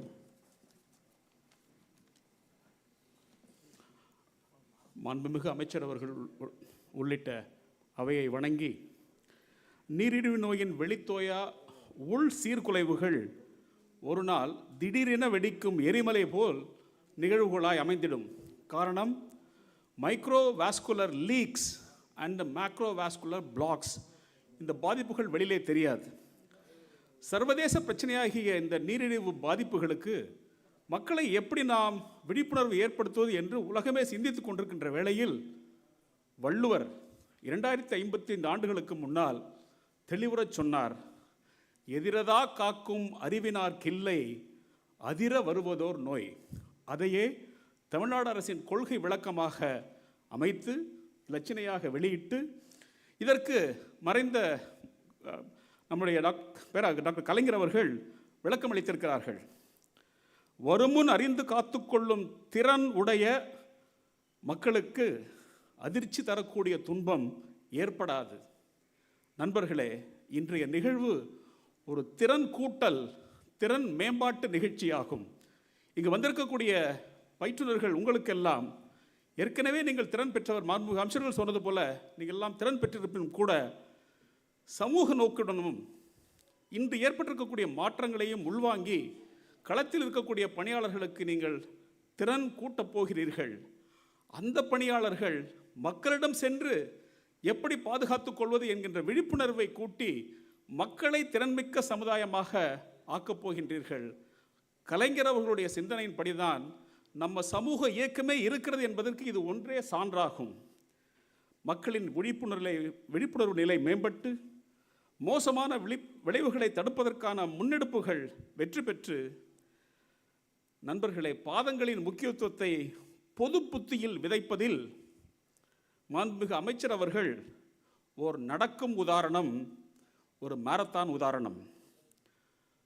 போற்றுதலுக்குரிய தமிழ்நாடு அரசின் மருத்துவ மற்றும் மக்கள் நலத்துறை அமைச்சர் அவர்களுக்கும், மரியாதைக்குரிய துறையினுடைய கூடுதல் தலைமைச் செயலர் அவர்களுக்கும், பாராட்டுக்குரிய குழும இயக்குனர் அவர்களுக்கும், பெருநன்றிக்குரிய தமிழ்நாடு சுகாதார திட்டத்தினுடைய இயக்குனர் திட்டம் ஐயா அவர்களுக்கும், அன்பிற்கினிய இயக்குனர்கள், DME OST Thanjavur medical college 3 இயக்குநரகங்களின் மற்றும் டிஎன்ஹெச்எஸ்பி என்ஹெச்எம் அடிஷனல் டைரக்டர்ஸ் மற்றும் ஜாயின்ட் டைரக்டர்ஸ், வணக்கத்திற்குரிய ப்ரொஃபஸர் ராஜசபாபதி மற்றும் டயபெட்டிக் ஃபுட் சொசைட்டி ஆஃப் இந்தியாவினுடைய தேசிய தலைவர் திரு நாராயணமூர்த்தி, கற்றோர் நிறைந்த இச்சபையில் பயிற்றுனர்கள், பயிற்சியாளர்கள், ஒருங்கிணைப்பாளர்கள், அன்பு இளவல்கள், துறைத் தலைவர்கள், சிறப்பு மருத்துவர்கள், அமைச்சர் அலுவலக அதிகாரிகள், அவரது நேர்முக உதவியாளர்கள் மற்றும் PRO அவர்கள், பத்திரிகை ஊடகத்துறை நண்பர்கள், 70 ஈவெண்ட்ஸ், ரெட் அண்ட் ப்ளூ நிர்வாகிகள், ஊழியர்கள், NHM அனைத்து ஊழியர்கள், திரு எட்வின்,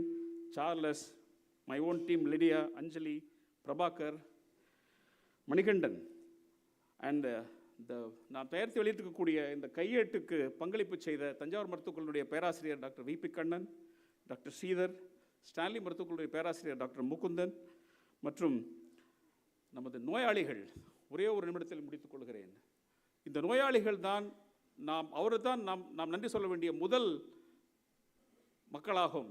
இங்கு படுத்திருக்கக்கூடிய இந்த அம்மா, அவருடைய கால் கட்டு, அவர் அரசு மருத்துவமனைக்கு வந்து சக்கரை நோய் காலில் கட்டு, எங்கே போகிறதுன்னு தெரியல, போகிற இடத்துல இங்கே போ அங்கே போன்னு சொல்லிட்டாங்க. அவர் ஒரு காந்தியை போல போராட்டத்துக்கெல்லாம் முயற்சி பண்ணல, என்ன பண்ணுறது தெரியாமல் அந்த பிளாட்ஃபார்மில் படுத்து கிடந்தார். இவரை நாம் மனதில் நிறுத்தி இவருக்கு நம்பிக்கை அளிக்கக்கூடிய, அவரது முகத்தில் புன்னகை மலரக்கூடிய, அவரது வாழ்வில் துயரங்கள் நீங்கக்கூடிய செயல்பாடுதான் நாம் இந்த திட்டத்தை நமக்கெல்லாம் வழங்கி மக்களுக்கு பார்த்து பார்த்து செய்யக்கூடிய நம்முடைய மாண்புமிகு முதலமைச்சர் அவர்களுக்கு, நம்முடைய மருத்துவம் மற்றும் மக்கள் அமைச்சர் அவர்களுக்கும், இது போன்ற திட்டங்களை நமக்கு தரக்கூடிய அலுவலர்கள் அவர்களுக்கும், நம்முடைய இயக்குநர்களுக்கும், ஏன் நமக்கே நாம் பெருமை சேர்த்துக் கொள்வதற்கும் ஏதுவாகும் என்று சொல்லி அனைவருக்கும் நன்றி சொல்லி முடிக்கிறேன். நன்றி, வணக்கம்.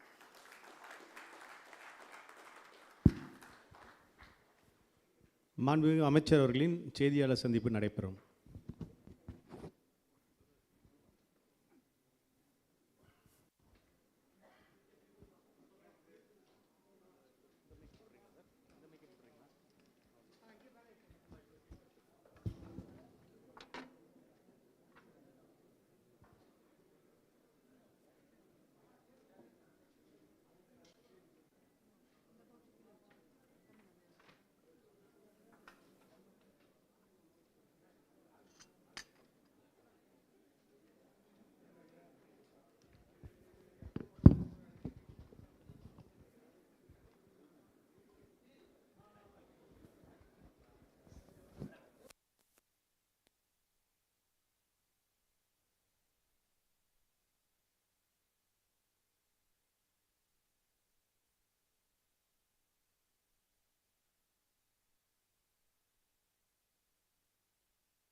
கால்களை இழந்தவர்களின் எண்ணிக்கை தொடர்ந்து பெருகி வருகிறது.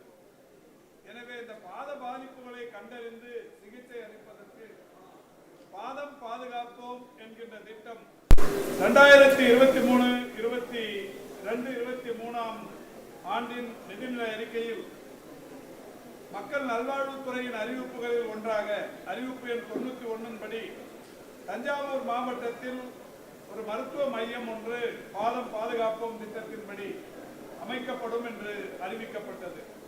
அப்படி அறிவிக்கப்பட்டதற்கு ஏற்ப மாண்புமிகு தமிழ்நாட்டின் முதலமைச்சருடைய வழிகாட்டுதலோடு 2022 அக்டோபர் திங்கள் 3ஆம் தேதி 1,05,00,000 செலவில் தஞ்சாவூர் அரசு மருத்துவக் கல்லூரி மருத்துவமனையில் அந்த மருத்துவ மையம் தொடங்கப்பட்டது. அதன்படி தஞ்சாவூர் மாவட்டத்தில் நீரிழிவு நோயாளிகள் என்று கண்டறியப்பட்டவருடைய எண்ணிக்கை 1,68,430. இந்த 1,68,430 பாத பரிசோதனை செய்து கொண்டவர்கள் 1,65,681. அதாவது 98% பேர் பாத பரிசோதனைகள் செய்து கொண்டார்கள். அவர்களில் பாதம் பாதிப்பு கண்டறியப்பட்டவருடைய எண்ணிக்கை 16,777. அதாவது 10.12%. எனவே நீரிழிவு நோயினால் பாதிக்கப்பட்டவர்களில் 10% பேருக்கு பாத பாதிப்புகள் என்பது தவிர்க்க முடியாத ஒன்று என்று உணரப்பட்டது. அந்த வகையில் மாண்புமிகு தமிழ்நாட்டின் முதலமைச்சருடைய வழிகாட்டுதலோடு கடந்த நடப்பாண்டு நிதிநிலை அறிக்கையில் 108 புதிய அறிவிப்புகள் மக்கள் நல்வாழ்வுத்துறையின் சார்பில் வெளியிடப்பட்டது. அந்த 108 அறிவிப்புகளில் 11வது அறிவிப்பு நோயினால் இந்த நீரிழிவு நோயினால் ஏற்படும் பாத பாதிப்புகளை தொடக்க நிலைகளிலேயே கண்டறிந்து கால் இழப்புகளை தடுப்பதற்கு ஒருங்கிணைந்த பாதம் பாதுகாப்போம் திட்டம் 26.62 கோடி மதிப்பீட்டில் மாநிலம் முழுவதும் செயல்படுத்தப்படும் என்று அறிவிக்கப்பட்டது. அந்த அறிவிப்புக்கு ஏற்ப இன்றைக்கு ஒரு 8000 மருத்துவர்கள் மக்களை தேடி மருத்துவம் திட்டத்தின்படி திட்டத்தில் பணியாற்றி கொண்டிருக்கிற 19,000க்கும் மேற்பட்ட அந்த 19,175 பணியாளர்களுக்கு ஒட்டுமொத்தமாக ஒரு 28,000 பேருக்கு பயிற்றுவிக்கிற ஒரு அரங்கம் இங்கே தொடங்கப்பட்டிருக்கிறது. இந்த அரங்கத்தில் ஒரு 150 மருத்துவர்களுக்கு குறிப்பாக பயிற்றுனர்களுக்கு பயிலரங்கம் என்கின்ற இந்த அரங்கம் இன்றைக்கு தொடங்கப்பட்டிருக்கிறது. இது தொடர்ச்சியாக ஒட்டுமொத்தமாக இந்த 8000 மருத்துவர்களுக்கும் ஆரம்ப சுகாதார நிலையங்களில் அதேபோல் வட்டார அரசு மருத்துவமனைகளில் மாவட்ட அரசு மருத்துவமனைகள் மருத்துவக் கல்லூரி மருத்துவமனைகள் என்று ஒரு 8000 மருத்துவர்களுக்கு இந்த பயிலரங்கம் விரிவாக்கம் செய்யப்படவிருக்கிறது.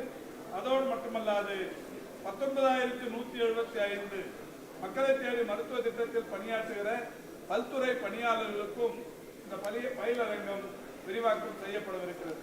ரூபாய் 1 கோடி ரூபாய் செலவில் இந்த பயிலரங்கங்கள் அனைவருக்குமே பயிற்றுவிக்கும் அந்த பயிற்சியினை அளிக்கவிருக்கிறது.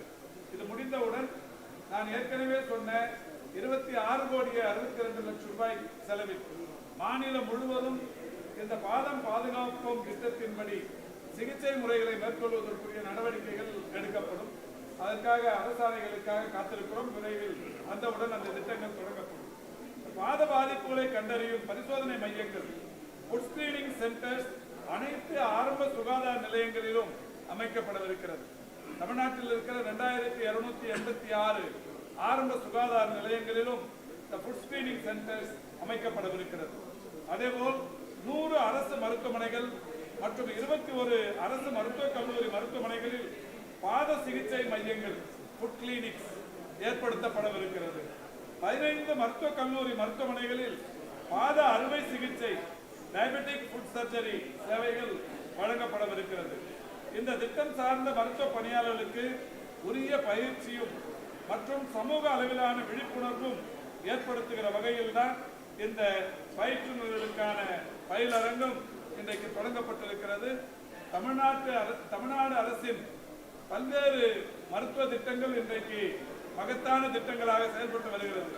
குறிப்பாக மக்களை தேடி மருத்துவம், இன்னுயிர் காப்போம் நம்மை காக்கும் 48, இதயம் காப்போம், சிறுநீரக பாதுகாப்பு திட்டம், கலைஞரின் வருமுன் காப்போம் போன்ற பல்வேறு திட்டங்கள் இன்றைக்கு இந்தியாவில் மட்டுமல்ல உலக புகழ்பெற்ற திட்டங்களாக இருந்து கொண்டிருக்கிறது.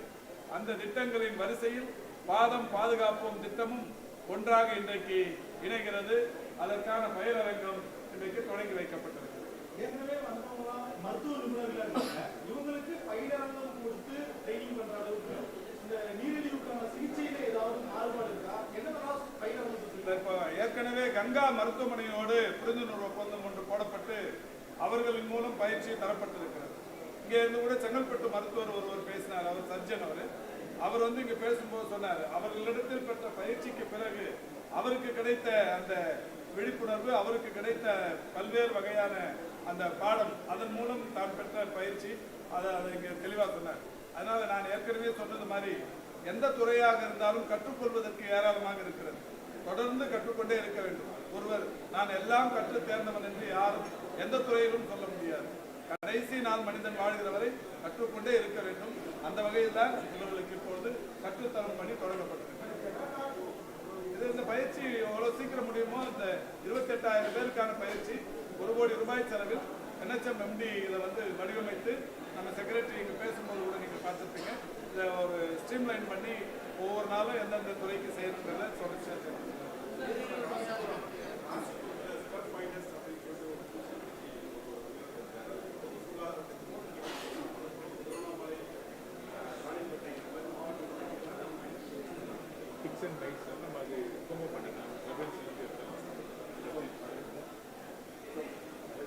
டைப்ஸுங்கிறது அது ஒட்டுண்ணியால் வருது. மோஸ்ட்லி அந்த புதர்கள்லேயே நம்ம ஃபாஸ்ட்லேயே நம்ம அக்சஸ் பண்ணும்போது வர்றது. அதுக்கு உண்டான சர்வீலன்ஸ் ஸ்டெப்அப் பண்ணியிருக்கோம். பட் இப்போதைக்கு கூடுதலான கேஸில் இது ஆவரேஜாக எக்ஸ்பெக்டட் நம்பர் தான்.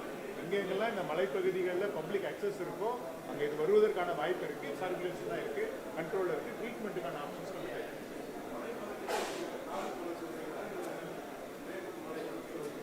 புதர்கள் இருக்குல்ல, ஒட்டுண்ணி புதர்கள் இருக்குது அந்த ஸ்டெப்.